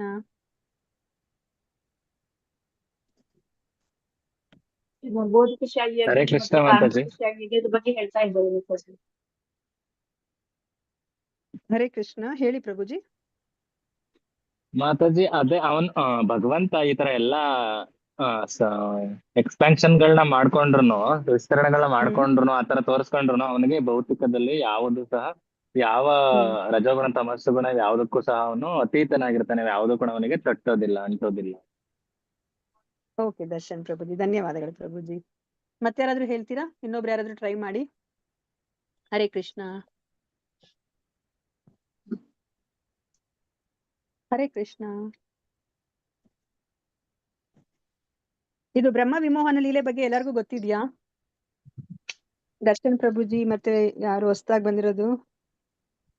ಮಾತಾಜಿ ನಿರ್ಮಲಾ ಮಾತಾಜಿ, ನಿಮ್ಗೆಲ್ಲ ಗೊತ್ತಿದ್ಯಾ ಬ್ರಹ್ಮ ವಿಮೋಹನ ಲೀಲೆ ಬಗ್ಗೆ? ಇಲ್ಲ ಮಾತಾಜಿ, ಗೊತ್ತಿಲ್ವಾ? ಹೌದಾ, ನಿಜಾನಾ? ಓಕೆ, ನೀವ್ ಹೇಳಿದ್ರೆ ನೆನಪಾಗ್ಬೋದು. ಓಕೆ ಸರಿ, ನಾನು ನಿಮ್ಗೆ ಜ್ಞಾಪಿಸ್ತೀನಿ, ತುಂಬಾ ಸಂಕ್ಷಿಪ್ತವಾಗಿ ಹೇಳ್ತೀನಿ. ಸೊ ಇವಾಗ ಅಂದ್ರೆ ನಾವ್ ನೋಡಿದೀವಿ, ಕೃಷ್ಣ ಅವರು ವೃಂದಾವನದಲ್ಲಿ ಯಾವ ತರ ಇರ್ತಾರೆ, ಪುಟ್ಟ ಬಾಲಕನ್ ತರ ಅವ್ರು ಇರ್ತಾರೆ. ನೋಡಿದ್ರೆ ಅವ್ರು ಏನ್ ಜಸ್ಟ್ ಒಂದೊಂದ್ಸತಿ ಚಿಕ್ಕ ಬಾಲಕ ಇದ್ದಾಗ ಅವ್ರು ಲಂಗೋಟಿ ಹಾಕೊಂಡು ಓಡಾಡಿದ್ದಾರೆ ಇಡೀ ಬೃಂದಾವನದ ತುಂಬಾ ಅಲ್ವಾ. ಸೊ ಮತ್ತೆ ಅವ್ರು ಏನ್ ಮಾಡ್ತಾ ಇದ್ರು, ಸ್ವಲ್ಪ ದೊಡ್ಡವರಾದ್ಮೇಲೆ ಕರುಗಳನ್ನ ಕರ್ಕೊಂಡು ಅವರು ವೃಂದಾವನದ ಕಾಡಿನಲ್ಲಿ ಅವರು ಮೇಯಿಸ್ಕೊಂಡ್ ಹೋಗ್ತಾ ಇದ್ರು. ಅವಾಗ ಏನ್ ಮಾಡ್ತಿದ್ರು, ಅವ್ರ ಅಮ್ಮ ಎಲ್ಲ ಬುತ್ತಿ ಎಲ್ಲ ಕಟ್ಕೊಡ್ತಾ ಇದ್ರು ಎಲ್ಲ ಗೋಪ ಬಾಲಕರಿಗೆ, ಮತ್ತೆ ಯಶೋಧ ಮಾತೆನೂ ಕೃಷ್ಣ ಬಲರಾಮ್ಗೆ ಕಟ್ಕೊಡ್ತಾ ಇದ್ರು. ಅವ್ರೆಲ್ಲರನ್ನು ಕುತ್ಕೊಂಡು ತಿಂತಾ ಇದ್ರು. ತಿನ್ಬೇಕಾದ್ರೆ ಏನ್ ಮಾಡ್ತಾ ಇದ್ರು, ಅವ್ರು ಎಂಜಲಿನೆಲ್ಲ ತಿಂತಾ ಇದ್ರು ಅಲ್ವಾ. ಒಂದೊಂದ್ಸತಿ ಅಂತೂ ಮಧುಮಂಗಳ ಬಾಯಲ್ಲಿರೋದನ್ನ ಮಧುಮಂಗಳ ಕೊಟ್ಟಿಲ್ಲ ಅಂತ ಹೇಳ್ಬಿಟ್ಟು ಬಾಯಲ್ಲಿರೋದನ್ನೇ ಎತ್ಕೊಂಡು ತಿನ್ಬಿಡ್ತಾರೆ. ಇದನ್ನೆಲ್ಲ ಬ್ರಹ್ಮ ನೋಡಿದಾಗ ಅವರು ಒಂದ್ ಕ್ಷಣ ಅವ್ರಿಗೆ ವಿಚಲಿತಗೊಳ್ತಾರೆ. ಇದೇ ನಿಜವಾಗ್ಲೂ ಇವರು ದೇವೋತ್ತಮ ಪರಮ ಪುರುಷನ, ದೇವೋತ್ತಮ ಪರಮ ಪುರುಷ ಆದ್ರೆ ಹೀಗೆ ನಡ್ಕೋತಾರೆ ಅಂತ ಅವನಿಗೆ ಒಂದು ಕ್ಷಣ ವಿಚಲಿತಗೊಂಡು ಅವನೇನ್ ಮಾಡ್ತಾನೆ, ಫಸ್ಟ್ ಇದು ಕರುಗಳನ್ನೆಲ್ಲ ಅಪಹರಿಸ್ಬಿಡ್ತಾನೆ. ಆಗ ಒಬ್ಬ ಬಾಲಕ ಬಂದು ಹೇಳ್ತಾನೆ, ಹಿಂಗೆ ಕರುಗಳು ಕಾಣಿಸ್ತಾನೆ ಇಲ್ಲ ಅಂತ ಹೇಳ್ಬಿಟ್ಟು. ಹೌದಾ, ಹಾಗಾದ್ರೆ ನೀವೆಲ್ಲ ಊಟ ಮಾಡ್ತಾ ಇರಿ, ನೀವೆಲ್ಲ ತುಂಬಾ ದಂಡಿದೀರಾ, ನಾನ್ ಹೋಗ್ಬಿಟ್ಟು ನೋಡ್ಕೊಂಡ್ ಬರ್ತೀನಿ ಕರುಗಳು ಎಲ್ಲೋ ಹೋಗಿದೆ ಅಂತ ಹೇಳ್ಬಿಟ್ಟು ಎಲ್ಲರನ್ನ ಅಲ್ಲೇ ಕೂಡಿಸ್ಬಿಟ್ಟು ಇವನೊಬ್ನೇ ಹೋಗಿ, ಕೃಷ್ಣ ಒಬ್ನೇ ಹೋಗಿ ಕರುಗಳನ್ನ ಹುಡ್ಕೊಂಬರಕ್ ಹೋಗ್ತಾನೆ. ಅವಾಗ ಬ್ರಹ್ಮ ಏನ್ ಮಾಡ್ತಾರೆ, ಈ ಕಡೆ ಬಂದ್ಬಿಟ್ಟಿಗೆ ಕೃಷ್ಣ ಇಲ್ವಲ್ಲ, ಬರೇ ಗೋಪ ಬಾಲಕರು ಮಾತ್ರ ಊಟ ಮಾಡ್ತಿದ್ದಾರೆ, ಅವ್ರನ್ನೆಲ್ಲ ಅಪಹರಿಸ್ಕೊಂಡು ಹೋಗಿ ಒಂದ್ ಕಡೆ ಬಚ್ಚಿಡ್ತಾರೆ. ಸೊ ಆ ಕಡೆ ಅಲ್ಲಿ ಕರುಗಳನ್ನ ಬಚ್ಚಿಟ್ಟಿದ್ದಾರೆ, ಈಗ ಗೋಪ ಬಾಲಕರನ್ನ ಬಚ್ಚಿಟ್ಟಿದ್ದಾರೆ. ಸೊ ಇವಾಗ ಕೃಷ್ಣ ಬಂದು ವಾಪಸ್ ಬಂದು ನೋಡ್ತಾರೆ, ಅಲ್ಲಿ ಯಾರು ಇಲ್ಲ ಅಲ್ವಾ. ಮತ್ತೆ ಆಮೇಲೆ ಅವ್ರಿಗೆ ಗೊತ್ತಾಗುತ್ತೆ, ಅಲ್ಲಿ ಬ್ರಹ್ಮ ಬಂದು ಹೋಗಿರೋ ಒಂದು ಸುಳಿವು ಅವ್ರಿಗೆ ಗೊತ್ತಾಗುತ್ತೆ, ಅವ್ರ ದೇವೋತ್ತಮ ಪರಮ ಪುರುಷ ಅಲ್ವಾ. ಅವ್ರು ಚಿಕ್ಕ ಬಾಲಕನಾದ್ರೂ ಅಮ್ಮನ ತೊಡೆ ಮೇಲೆ ಇದ್ರು ಅವ್ರು ಯಾವುದೇ ಸ್ಥಿತಿಯಲ್ಲಿರ್ಲಿ, ಅವ್ರು ಮತ್ಸ್ಯ ರೂಪದಲ್ಲಿರ್ಲಿ, ವರಹ ರೂಪದಲ್ಲಿರ್ಲಿ, ಆಮೆ ರೂಪದಲ್ಲಿರ್ಲಿ, ಅವ್ರು ಯಾವ ರೂಪದಲ್ಲಿದ್ರು ಅವರು ದೇವೋತ್ತಮ ಪರಮ ಪುರುಷನೇ. ಅವ್ರಿಗೆ ಗೊತ್ತಾಗುತ್ತೆ, ಓ ಬ್ರಹ್ಮ ಏನ್ ಮಾಡಿದ್ದಾರೆ ಅಂತ. ಈಗ ಸಂಜೆ ಆಗೋಗ್ತಾ ಇದೆ, ವಾಪಸ್ ಮನೆಗೆ ಹೋಗ್ಬೇಕು. ವಾಪಸ್ ಮನೆಗೆ ಹೋದ್ರೆ ಬರೇ ಕೈಯಲ್ಲಿ ಹೋದ್ರೆ ಎಲ್ಲಾ ವೃಂದಾವನದ ವಾಸಿಗಳೆಲ್ಲನೂ ಸಹ ಅವರು ದುಃಖದ ಮಡಿಲಲ್ಲಿ ಮುಳುಗ್ತಾರೆ ಅಲ್ವಾ. ಅವ್ರ ಮಕ್ಳಿಲ್ಲ, ಹಸುಗಳಿಲ್ಲ, ಅಂದ್ರೆ ಹಸುಗಳಿಗೆ ಕರುಗಳಿಲ್ಲ ಅಂತಂದ್ರೆ ಹೇಗಿರುತ್ತೆ ಸ್ಥಿತಿ ಅಲ್ವಾ. ಸೊ ಅದಕ್ಕೋಸ್ಕರ ಕೃಷ್ಣ ಏನ್ ಮಾಡ್ತಾರೆ, ಈಗ ಸಮಯ ಇಲ್ಲ ಅಂದ್ಬಿಟ್ಟು ಅವರನ್ನ ಅವರೇ ವಿಸ್ತರಿಸ್ಕೊಂಡ್ಬಿಟ್ಟು ಅವರು ಕರುಗಳಾಗ್ತಾರೆ, ಮತ್ತೆ ಗೋಪ ಬಾಲಕರಾಗ್ತಾರೆ. ಹೇಗೆ ಯಾವ ತರ ಇದ್ರು ಗೋಪ ಬಾಲಕರು ಮೊದ್ಲು, ಅವ್ರ ಫ್ರೆಂಡ್ಸ್ ಎಲ್ಲ ಅದೇ ತರ, ಅದೇ ರೂಪ, ಅದೇ ತರ ಆಭರಣ, ಅದೇ ತರ ಬಟ್ಟೆ, ಮಾತಾಡೋದು ಎಲ್ಲನೂ ಸಹ ಏನು ಯಾರು ಕಂಡಿಡಿಲಿಕ್ಕೆ ಆಗೋದಿಲ್ಲ. ಆ ತರ ಅವ್ರು ತಮ್ಮನ್ನ ವಿಸ್ತರಿಸ್ಕೋತಾರೆ, ಮತ್ತೆ ಕರುಗಳಾಗಿ ವಿಸ್ತರಿಸ್ಕೋತಾರೆ. ಮತ್ತೆ ಅವರು ವಾಪಸ್ಸು ವೃಂದಾವನಕ್ಕೆ ಹೋಗ್ತಾರೆ, ಯಾರಿಗೂ ಗೊತ್ತಾಗೋದಿಲ್ಲ. ಸೊ ಈ ತರ ವಿಸ್ತರಿಸ್ಕೊಂಡಿದ್ದಾರೆ ಕೃಷ್ಣ ಅಂತ ಹೇಳ್ಬಿಟ್ಟು. ಅದಾದ್ರೆ ಈ ತರ ಎಷ್ಟು ದಿವಸ ನಡೆಯುತ್ತೆ ಅಂದ್ರೆ 1 ವರ್ಷಗಳ ಕಾಲ ನಡೆಯುತ್ತೆ. ಯಾಕಂದ್ರೆ ನಮ್ಗೆ ಗೊತ್ತಿರೋ ಹಾಗೇನೆ ಬ್ರಹ್ಮನ ಆ ಒಂದು ಅವಧಿ ನಮ್ಮ ಒಂದು ಅವಧಿಗೆ ಹೋಲಿಕೆ ಮಾಡ್ಕೊಂಡ್ರೆ ನಾವ್ ಅದನ್ನ ಇಮ್ಯಾಜಿನ್ ಮಾಡ್ಕೊಳಿಕ್ ಆಗಲ್ಲ ಅಲ್ವಾ. ನಾವ್ ರೆಪ್ಪೆ ತೆಗ್ದು ಹಿಂಗೆ ಬ್ರಹ್ಮ ರೆಪ್ಪೆ ಮುಚ್ಚಿ ಹಿಂಗ್ ತೆಗಿಯೋ ಅಷ್ಟರಲ್ಲಿ ನಮ್ದು 1 ವರ್ಷ ಕಳ್ದೋಗಿರುತ್ತೆ. ಬ್ರಹ್ಮನಿಗೆ ಅಷ್ಟೇ ಸಮಯ ಆಗಿರೋದಷ್ಟೇ, ಅಷ್ಟೇ ಸಮಯ ಅವನು ಈ ಏನು ಗೋಪ ಬಾಲಕರನ್ನ ಮತ್ತೆ ಕರುಗಳನ್ನ ಅಪಹರಿಸಿರೋದು. ಆದ್ರೆ ಇದು 1 ವರ್ಷ ಕಳ್ದೋಗ್ಬಿಟ್ಟಿರುತ್ತೆ. ಆಮೇಲೆ ಏನಾಗುತ್ತೆ, ಬ್ರಹ್ಮ ವಾಪಸ್ ಬಂದು ನೋಡ್ತಾನೆ. ನೋಡಿದಾಗ ಹೇಗಿದ್ದಾನೆ ಕೃಷ್ಣ, ಇವಾಗ ಹೇಗಿದೆ ಅವರ ಸ್ಥಿತಿ ಅಂತ ನೋಡೋಣ ಅಂತ ನೋಡಿದ್ರೆ ಎಲ್ಲ ಸಹಜವಾಗೇ ಇದೆ. ಮತ್ತೆ ಅವ್ರು ಕಾಡಿಗೆ ಬಂದಿದ್ದಾರೆ, ಕಾಡಲ್ಲಿ ಗೋಪ ಬಾಲಕರ ಜೊತೆ ಊಟ ಮಾಡ್ತಿದ್ದಾರೆ, ಅಲ್ಲಿ ಕರುಗಳೆಲ್ಲನೂ ಸಹ ಮೇಯ್ತಾ ಇದೆ. ಇದನ್ನ ನೋಡಿ ಅವ್ರಿಗೆ ದಿಗ್ಭ್ರಾಂತರಾಗ್ಬಿಡ್ತಾರೆ. ಬ್ರಹ್ಮ, ನಾನ್ ನಿಜವಾಗ್ಲೂ ನೋಡ್ತಾ ಇರೋದು ನನ್ ಭ್ರಮೆಗೆ ಒಳಗಾಗಿದ್ನೋ ಅಥವಾ ನಾನು ಎಲ್ಲರನ್ನೂ ಅಪಹರಿಸ್ಕೊಂಡು ಹೋಗಿದ್ದೀನಲ್ವಾ, ಇಲ್ಲಿ ನೋಡಿದ್ರೆ ಅವರೆಲ್ಲ ಇಲ್ಲೇ ಇದಾರಲ್ಲ, ಹೇಗೆ ಸಾಧ್ಯ ಅಂತ ಬಿಟ್ಟು ಮತ್ತೆ ಅವ್ರು ವಾಪಸ್ ಹೋಗಿ ನೋಡ್ತಾರೆ. ನೋಡಿದ್ರೆ ಅವ್ರು ಎಲ್ಲಿ ಬಚ್ಚಿಟ್ಟಿದಾರೋ ಅಲ್ಲಿ ಎಲ್ಲರೂ ನಿದ್ದೆ ಮಾಡ್ತಿದ್ದಾರೆ, ಎಲ್ಲರೂ ನಿದ್ರಾವಸ್ಥೆಯಲ್ಲಿ ಇದ್ದಾರೆ. ಮತ್ತೆ ವಾಪಸ್ ಇಲ್ಲಿ ಬರ್ತಾರೆ, ಬಂದ್ ನೋಡಿದ್ರೆ ಮತ್ತೆ ಎಲ್ಲರ ಜೊತೆ ಸಹಜವಾಗಿ ಕೃಷ್ಣ ಹೇಗೆ ಆಟ ಆಡ್ಕೊಂಡಿರ್ಬೇಕೋ ಆಗ ಆಟ ಆಡ್ಕೊಂಡಿದ್ದಾರೆ. ಆಮೇಲೆ ಅವ್ರಿಗೆ ಬ್ರಹ್ಮನಿಗೆ ಅವ್ರು ಅರ್ಥ ಮಾಡಿಸ್ತಾರೆ ಕೃಷ್ಣ. ಅವ್ರು ಪ್ರತಿಯೊಂದು ಗೋಪ ಬಾಲಕರು, ಪ್ರತಿಯೊಂದು ಕರುಗಳಲ್ಲೂ ಸಹ ಅವರು ಚತುರ್ಭುಜ ರೂಪಧಾರಿಯಾಗಿ ದರ್ಶನ ಕೊಡ್ತಾರೆ. ನನ್ ಬೇರೆ ಯಾರು ಅಲ್ಲ, ಅಂದ್ರೆ ನಾನು ವಿಷ್ಣು ಅಂತ ಹೇಳ್ಬಿಟ್ಟು. ಸೊ ಅದಾದ್ಮೇಲೆ ಮತ್ತೆ ಗೋಪ ಬಾಲಕರೇ ಕಾಣಿಸ್ಕೋತಾರೆ, ಮತ್ತೆ ಕರುಗಳು ಕಾಣಿಸ್ಕೊಳುತ್ತೆ, ಮತ್ತೆ ಕೃಷ್ಣ ಕಾಣಿಸ್ಕೋತಾರೆ. ಸೊ ಅದನ್ನೇ ನಮ್ಗೆ ಇಲ್ಲಿ ಈ ಒಂದು ಶ್ಲೋಕದ ಅರ್ಥ ಏನು ಅಂದ್ರೆ, ಇಡೀ ಆ ಬ್ರಹ್ಮ ವಿಮೋಹನ ಲೀಲೆನೇ ಇಲ್ಲಿ ಎಕ್ಸ್ಪ್ಲೈನ್ ಮಾಡ್ತಾ ಇದ್ದಾರೆ. ಬ್ರಹ್ಮ ಏನನ್ನ ನೋಡ್ದ ಅಂತ ಹೇಳ್ಬಿಟ್ಟು ಇಲ್ಲಿ ಹೇಳ್ತಾ ಇದ್ದಾರೆ. ಸೊ ಕೊನೆಗೆ ಅವಾಗ ಅರಿವಾಗುತ್ತೆ, ಅಯ್ಯೋ ನಾನು ಎಂತ ತಪ್ಪು ಮಾಡಿದೆ, ದೇವೋತ್ತಮ ಪರಮ ಪುರುಷನನ್ನ ನಾನು ಪರೀಕ್ಷೆ ಮಾಡ್ಲಿಕ್ಕೆ ಹೊರಟ್ಬಿಟ್ನಲ್ಲ, ಎಂತ ಭ್ರಮೆಗೆ ಒಳಗಾದೆ ನಾನು, ಬುದ್ಧಿಗೆಡಿ ಕೆಲಸ ಮಾಡಿದೆ ಅಂತ ಹೇಳ್ಬಿಟ್ಟು ಅವ್ರು ಬಂದು ಕೃಷ್ಣನಿಗೆ ಅವರು ನಮಸ್ಕಾರ ಮಾಡ್ತಾರೆ. ಅದಕ್ಕಿಂತ ಮುಂಚೆ ಕೃಷ್ಣ ಏನ್ ಮಾಡ್ತಾರೆ ಅಂತಂದ್ರೆ, ಬ್ರಹ್ಮನಿಗೆ ಅರ್ಥ ಮಾಡಿಸ್ಲಿಕ್ಕೆ ಅವರು ಎಷ್ಟೊಂದು ಬ್ರಹ್ಮಾಂಡಗಳಿದೆ ನಮ್ಗೆ ಗೊತ್ತಿರೋ ಹಾಗೇನೆ ಅಲ್ವಾ. ಆ ಒಂದು ವಿಷ್ಣುವಿನ ರೋಮಕೂಪದಿಂದ ಕೋಟ್ಯಾಂತರ ಬ್ರಹ್ಮಾಂಡಗಳು ಬರುತ್ತೆ. ಪ್ರತಿಯೊಂದು ಬ್ರಹ್ಮಾಂಡದೊಳಗೂ ಸಹ ಒಬ್ಬೊಬ್ಬ ಬ್ರಹ್ಮ ಇದ್ದಾರೆ ಅಲ್ವಾ. ಆ ಬ್ರಹ್ಮಾಂಡದ ಒಂದು ಅಂದ್ರೆ ವಿಸ್ತರಣೆಗೆ ಅನುಗುಣವಾಗಿ ಆ ಬ್ರಹ್ಮನ ತಲೆಗಳಿರುತ್ತೆ. ಇವಾಗ ನಮ್ಮ ಬ್ರಹ್ಮ ಚತುರ್ಮುಖ ಬ್ರಹ್ಮ ಅಲ್ವಾ. ಬೇರೆ ಬ್ರಹ್ಮಾಂಡ ದೊಡ್ಡ ಇದ್ದ ಹಾಗೇನೆ 62 ಸಹಸ್ರಾರು ತಲೆಗಳಿರುವಂತಹ ಬ್ರಹ್ಮಗಳಿದ್ದಾರೆ ಅಲ್ವಾ. ಅವ್ರೆಲ್ಲರನ್ನೂ ಸಹ ಬಂದು ಕೃಷ್ಣನಿಗೆ ನಮಸ್ಕಾರ ಮಾಡ್ತಾರೆ. ಅದನ್ನೂ ಸಹ ಬ್ರಹ್ಮ ನೋಡ್ತಾನೆ. ಆಗ ಅವನಿಗೆ ಅಂದ್ರೆ ಅವನ ಗರ್ವ ಏನಿದೆ ಅದೆಲ್ಲ ಹಿಡಿದು ಹೋಗುತ್ತೆ. ಅಯ್ಯೋ ನಾನು ಒಬ್ನೇ ಬ್ರಹ್ಮ ಅನ್ಕೊಂಡಿದ್ದೆ ಅಲ್ವಾ. ಕೋಟ್ಯಾಂತರ ಬ್ರಹ್ಮಾಂಡಗಳಿದೆ, ಆ ಕೋಟ್ಯಾಂತರ ಬ್ರಹ್ಮಾಂಡಗಳಲ್ಲಿ ಕೋಟ್ಯಾಂತರ ಬ್ರಹ್ಮರಿದ್ದಾರೆ ಅಲ್ವಾ. ಅವರೆಲ್ಲರ ಒಡೆಯ ಕೃಷ್ಣ ಅಂತ ಹೇಳ್ಬಿಟ್ಟು ಅವ್ರ ಅರ್ಥ ಮಾಡ್ಕೊಂಡು ಅಲ್ಲಿ ಮತ್ತೆ ಬಂದು ಅವ್ರ ತಪ್ಪನ ಮನ್ನಿಸು ಅಂತ ಹೇಳ್ಬಿಟ್ಟು ಇಲ್ಲಿ ಕೇಳ್ಕೊತಾ ಇದ್ರೆ, ಸ್ತುತಿಯನ್ನ ಮಾಡ್ತಾ ಇದ್ದಾರೆ. ಅದನ್ನೇ ಈ ಒಂದು ಶ್ಲೋಕದಲ್ಲಿ ಹೇಳ್ತಾ ಇದ್ದಾರೆ. ಸ್ವಯಂ ನೀನು ಮತ್ತು ಈ ಸೃಷ್ಟಿಯಲ್ಲಿರುವ ಪ್ರತಿಯೊಂದು ನಿನ್ನ ಅಗ್ರಾಹ್ಯ ಶಕ್ತಿಯ ಪ್ರಕಟಿತ ರೂಪಗಳೆಂಬುದನ್ನು ನನಗೆ ತೋರಲಿಲ್ಲವೇ ಅಲ್ವಾ? ಅವನಿಗೆ ಅಯ್ಯೋ ನನ್ಗೆ ಅರ್ಥನೇ ಆಗ್ಲಿಲ್ವಲ್ಲ, ಪ್ರತಿಯೊಂದನ್ನು ಸಹ ನಿನ್ನ ಅಂಶ ಅಂತ ಹೇಳ್ಬಿಟ್ಟು ನನಗೆ ಅರ್ಥ ಆಗ್ಲಿಲ್ವಲ್ಲ ಅಂತ ಹೇಳ್ಬಿಟ್ಟು ಇಲ್ಲಿ ಬ್ರಹ್ಮ ಹೇಳ್ತಾ ಇದ್ರೆ. ಮೊದಲು ನೀನೊಬ್ಬನೇ ಕಾಣಿಸಿಕೊಂಡೆ, ಅಂದ್ರೆ ಕೃಷ್ಣ ಮಾತ್ರ ಇದ್ರು. ಅನಂತರ ವೃಂದಾವನದ ಸಕಲ ಕರುಗಳು ಹಾಗೂ ನಿನ್ನ ಮಿತ್ರರಾದ ಗೋಪಾಲಕ ಬಾಲಕರಾಗಿ ನಿನ್ನನ್ನೇ ನೀನು ವ್ಯಕ್ತಪಡಿಸಿಕೊಂಡೆ ಅಲ್ವಾ? ಸೊ ಕೃಷ್ಣ ಒಬ್ಬನೇ ಏಕಾಂಗಿಯಾಗಿದ್ದ. ಮತ್ತೆ ಅವ್ರು ಏನ್ ಮಾಡ್ತಾರೆ, ಇವಾಗ ವಾಪಸ್ಸು ವೃಂದಾವನಕ್ಕೆ ಹೋಗ್ಬೇಕು ಅಂತ ಹೇಳ್ಬಿಟ್ಟು ಅವ್ರು ತಮ್ಮನ್ನ ತಾವು ವಿಸ್ತರಿಸ್ಕೊಳ್ತಾರೆ. ಅನಂತರ ನಾನು ಸೇರಿದಂತೆ ಸಕಲ ಜೀವಿಗಳಿಂದ ಪೂಜಿಸಲ್ಪಡುವ ಚತುರ್ಭುಜ ವಿಷ್ಣು ರೂಪನಾಗಿ ಸಮಸಂಖ್ಯೆಯಲ್ಲಿ ತೋರಿದೆ. ಮತ್ತೆ ಅವ್ರು ವಾಪಸ್ ಬಂದಾಗ ನೋಡಿದಾಗ ಅವರು ಏನ್ ಕಾಣ್ತಾರೆ, ಪ್ರತಿಯೊಂದು ಗೋಪಬಾಲಕರು ಪ್ರತಿಯೊಂದು ಕರುಗಳಲ್ಲೂ ಸಹ ಆ ಚತುರ್ಭುಜ ರೂಪಧಾರಿಯಾದ ವಿಷ್ಣುವಾಗಿ ಅವರು ಕಾಣಿಸ್ಕೊತಾರೆ. ಕೊನೆಗೆ ಏನಾಗುತ್ತೆ, ಅನಂತರದಲ್ಲಿ ನೀನು ಅಷ್ಟೇ ಸಂಖ್ಯೆಯ ಸಂಪೂರ್ಣ ಬ್ರಹ್ಮಾಂಡಗಳಾಗಿ ಕಾಣಿಸಿಕೊಂಡೆ ಅಲ್ವಾ? ಎಷ್ಟು ಬ್ರಹ್ಮಾಂಡಗಳಿರುತ್ತೋ ಅಷ್ಟು ಬ್ರಹ್ಮಾಂಡದಿಂದ ಮತ್ತೆ ಬ್ರಹ್ಮರು ಬರ್ತಾರೆ, ಬಂದು ಅವರಿಗೆ ನಮಸ್ಕಾರ ಮಾಡ್ತಾರೆ. ಅಂತಿಮವಾಗಿ ನೀನೀಗ ನಿನ್ನ ಅದ್ವಿತೀಯ ಪರಮ ಪರಾತ್ಪರ ಸತ್ಯದ ಅನಂತ ರೂಪಕ್ಕೆ ಹಿಂತಿರುಗಿರುವೆ ಅಲ್ವಾ? ಮತ್ತೆ ಕೊನೆಗೆ ಕೃಷ್ಣ ಒಬ್ಬರೇ ಇದ್ದಾಗ ಬಂದು ಅವರು ನಮಸ್ಕಾರ ಮಾಡಿ ಈ ಒಂದು ಸ್ತುತಿಯನ್ನ ಹೇಳ್ತಾ ಇದ್ದಾರೆ. ಮತ್ತೆ ನಿನ್ನನ್ನ ನೀನು ಆ ಒಂದು ಪರಮ ಸತ್ಯದ ರೂಪ ಏನು, ಶ್ಯಾಮ ಸುಂದರ ರೂಪ, ಆ ರೂಪಕ್ಕೆ ನಿನ್ನನ್ನ ನೀನು ಆ ರೂಪಕ್ಕೆ ನೀನು ಹಿಂತಿರುಗಿಸ್ಕೊಂಡೆ ನಿನ್ನನ್ನ ಅಂತ ಹೇಳ್ಬಿಟ್ಟು ಇಲ್ಲಿ ಹೇಳ್ತಾ ಇದ್ದಾರೆ ಅಲ್ವಾ? ಎಷ್ಟು ಸುಂದರವಾಗಿರುವಂತಹ ಶ್ಲೋಕ. ಇಡೀ ಬ್ರಹ್ಮ ವಿಮೋಹನ ಲೀಲೆಯನ್ನ ಈ ಒಂದು ಶ್ಲೋಕದಲ್ಲಿ ಬ್ರಹ್ಮ ಹೇಳ್ತಾರೆ. ಸೊ ಭಾವಾರ್ಥದಲ್ಲಿ ಪ್ರಭುಪಾದರು ಅರ್ಥ ಮಾಡಿಸ್ತಾ ಇದ್ದಾರೆ, ವೇದ ಸಾಹಿತ್ಯದಲ್ಲಿ ಸರ್ವಂ ಕಲ್ವಿದಂ ಬ್ರಹ್ಮ ಎಂದು ಹೇಳಿರುವಂತೆ ಅಸ್ತಿತ್ವದಲ್ಲಿರುವ ಪ್ರತಿಯೊಂದು ಭಗವಂತನ ಆಧ್ಯಾತ್ಮಿಕ ಅಸ್ತಿತ್ವದ ಅವಿಭಾಜ್ಯ ಅಂಗವಾಗಿರುತ್ತದೆ. ಶ್ರೀಕೃಷ್ಣನ ಅವ್ಯಾಜ ಕರುಣೆಯಿಂದ ಈ ಎಲ್ಲಾ ಅಸ್ತಿತ್ವವು ಭಗವಂತನಿಂದ ಭಿನ್ನವಲ್ಲದ ದೈವ ಶಕ್ತಿಯಾಗಿರುವುದನ್ನು ಬ್ರಹ್ಮನು ಸ್ವತಃ ಅನುಭವಿಸಿದ. ನೋಡಿ, ಬ್ರಹ್ಮನಿಗೆ ಗೊತ್ತಾಗೋಯ್ತಲ್ವಾ, ಪ್ರತಿಯೊಂದನ್ನು ಸಹ ಕೃಷ್ಣನೇ ಅಲ್ವಾ? ಕೃಷ್ಣನೇ ತನ್ನನ್ನ ತಾನು ವಿಸ್ತರಿಸ್ಕೊತಾನೆ. ಸೊ ಈಗ ಈ ನಾವೇನ್ ತಿಳ್ಕೊಂಡಿದೀವಿ, ಅಂದ್ರೆ ಭಗವಂತನೇ ಎಲ್ಲ ಈ ಬ್ರಹ್ಮಂ ಕಲ್ವಿದ ಸರ್ವಂ ಕಲ್ವಿದ ಬ್ರಹ್ಮ ಅಂತ ಹೇಳ್ಬಿಟ್ಟು ಏನ್ ಹೇಳ್ತಾರೋ, ಸೊ ಪ್ರತಿಯೊಂದನ್ನು ಸಹ ಭಗವಂತನ ಅವಿಭಾಜ್ಯ ಅಂಗ ಅಂತ ಏನ್ ತಿಳ್ಕೊಂಡಿದೀವೋ ಅದನ್ನ ಬ್ರಹ್ಮ ಸ್ವತಃ ಅವರ ಕಣ್ಣಾರೆ ನೋಡ್ಬಿಟ್ರು ಅಲ್ವಾ? ಸೊ ಅದನ್ನ ನಮ್ಗೆ ಭಾವಾರ್ಥದಲ್ಲಿ ಪ್ರಭುಪಾದರು ಹೇಳ್ತಾ ಇದ್ರು. ಸೊ ಶ್ಲೋಕ 19ಕ್ಕೆ ಹೋಗೋಣ.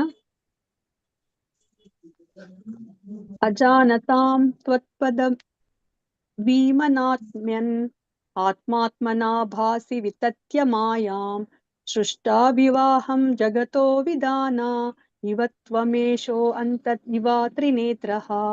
ಅಜಾನತಾಂ ತ್ವತ್ಪದವೀಮನಾತ್ಮ್ಯನ್ ಆತ್ಮಾತ್ಮನಾ ಭಾಸಿ ವಿತತ್ಯ ಮಾಯಾಂ ಸೃಷ್ಟಾ ವಿವಾಹಂ ಜಗತೋ ವಿದಾನ ಇವಾತ್ವಮೇಶೋಂತ ಇವ ತ್ರಿನೇತ್ರಃ. ಅಜಾನತಾಂ ತ್ವತ್ಪದವೀಮನಾತ್ಮ್ಯನ್ ಆತ್ಮಾತ್ಮನಾ ಭಾಸಿ ವಿತತ್ಯ ಮಾಯಾಂ ಸೃಷ್ಟಾ ವಿವಾಹಂ ಜಗತೋ ವಿದಾನ ಇವಾ ತ್ವಮೇಶೋಂತ ಇವಾ ತ್ರಿನೇತ್ರಃ. ಹರೇ ಕೃಷ್ಣ. ನಾನು ಒಂದು ಲೈನ್ ಅನ್ನ ಹೇಳಿದಾದ್ಮೇಲೆ ನೀವು ಹೇಳಿ. ಅಜಾನತಾಂ ತ್ವತ್ಪದ ಭೀಮನಾತ್ಮ್ಯನ್ಯೇ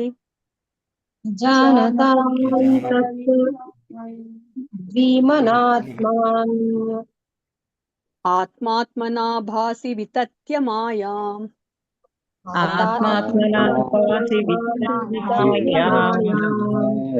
ಸೃಷ್ಟಾ ವಿವಾಹಂ ಜಗತೋ ವಿಧಾನ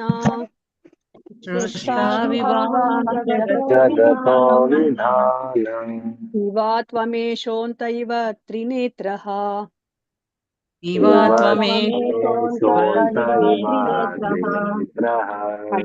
ಅಜಾನತಾಂ ತ್ವತ್ಪದ ಭೀಮನಾತ್ಮ್ಯನ್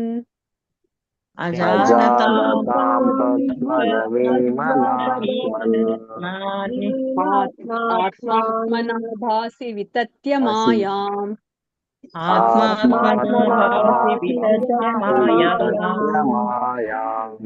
ಸೃಷ್ಟಾ ವಿವಾಹಂ ಜಗತೋ ವಿದಾನ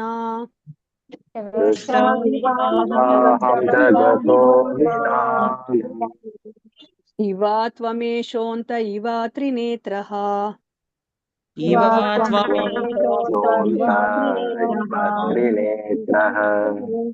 ಅಜಾನತಾಂ ತ್ವತ್ಪದವೀಮನಾತ್ಮ್ಯನ್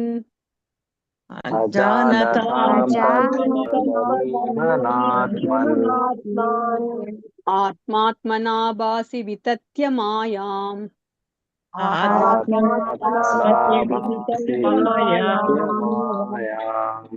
ಸೃಷ್ಟಾ ವಿವಾಹಂ ಜಗತೋ ವಿಧಾನ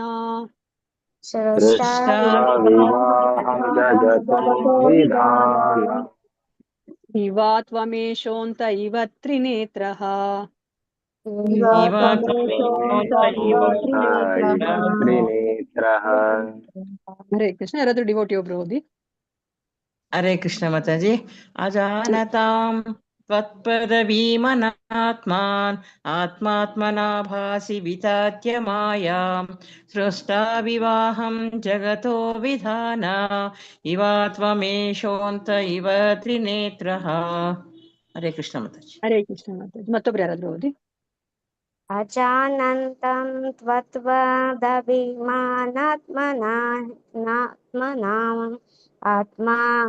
ಆತ್ಮಾತ್ಮನಾ ಭಾಸಿ ವಿವರ್ತ್ಯ ಮಾಯಾಂ ಸೃಷ್ಟಾ ವಿಹಂ ಜಗತೋ ವಿಧಾನಂ ಏವಾ ತ್ವಂ ಮೇಷೋತಾಂ ತ್ಯೋಸ್ತ್ಯ ಇವ ತ್ರಿನೇತ್ರ ತ್ರಯಾಯಃ.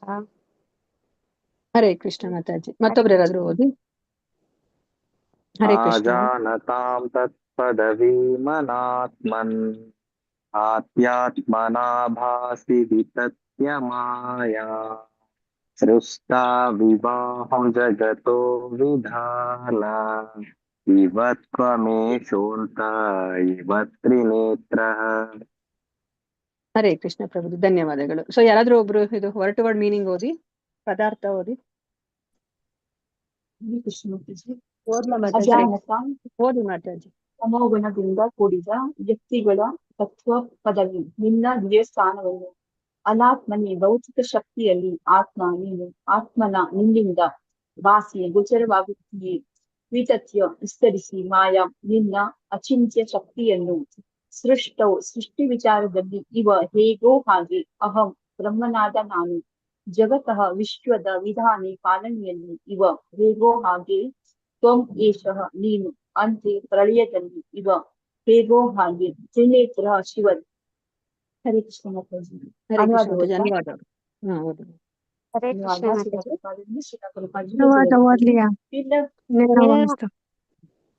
ಮಾತಾಜಿ ನಿನ್ನ ವರದಾ ಮಾತಾಜಿ ವಾಸ್ತವ್ಯ ಓದ್ತಾ ದಿವ್ಯ ಇದ್ದಾರೆ. ಸ್ವರೂಪವನ್ನು ಮಾತಾಜಿ ಅರಿಯದವರಿಗೆ ವರದಾ ನೀನು ಮಾತಾಜಿ ಓದ್ಬಿಡ್ಲಿ ಮಾತಾಜಿ, ಇದು ಅನುವಾದ ಓದ್ಲಿ ಅವರು.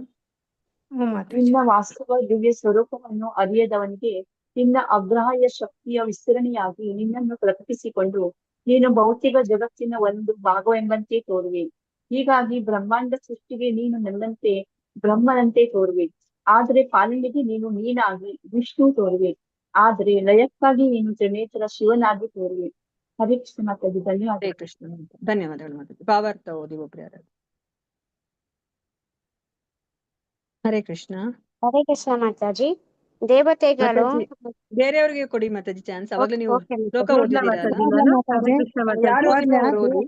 ದೇವತೆಗಳು ರಾಮ ಕಲ್ಪನೆಯೆಂದು ನಿರಾಕಾರ ಮಾಯಾವಾದಿ ತತ್ವಜ್ಞಾನಿಗಳು ಭಾವಿಸಿದ್ದರು. ಬ್ರಹ್ಮ, ಶಿವ ಮತ್ತು ವಿಷ್ಣು ಇವರು ದೇವೋತ್ತಮ ಪುರುಷನ ವಿಸ್ತರಣೆಗಳೆಂದು ಇಲ್ಲಿ ಹೇಳಲಾಗಿದೆ. ಹೀಗಾಗಿ ಅವರು ಕಲ್ಪನೆಯಲ್ಲ, ವಾಸ್ತವ. ಆದ್ದರಿಂದ ಅವರು ಬ್ರಹ್ಮಾಂಡದ ಅಸಾಧಾರಣ ಶಕ್ತಿ ಸಂಪನ್ನ ನಿಯಂತ್ರಕರು. ಅಂತಿಮ ಸತ್ಯವು ಶ್ರೇಷ್ಠವಾದುದು ಹಾಗೂ ಸುಂದರವಾದ ವ್ಯಕ್ತಿ.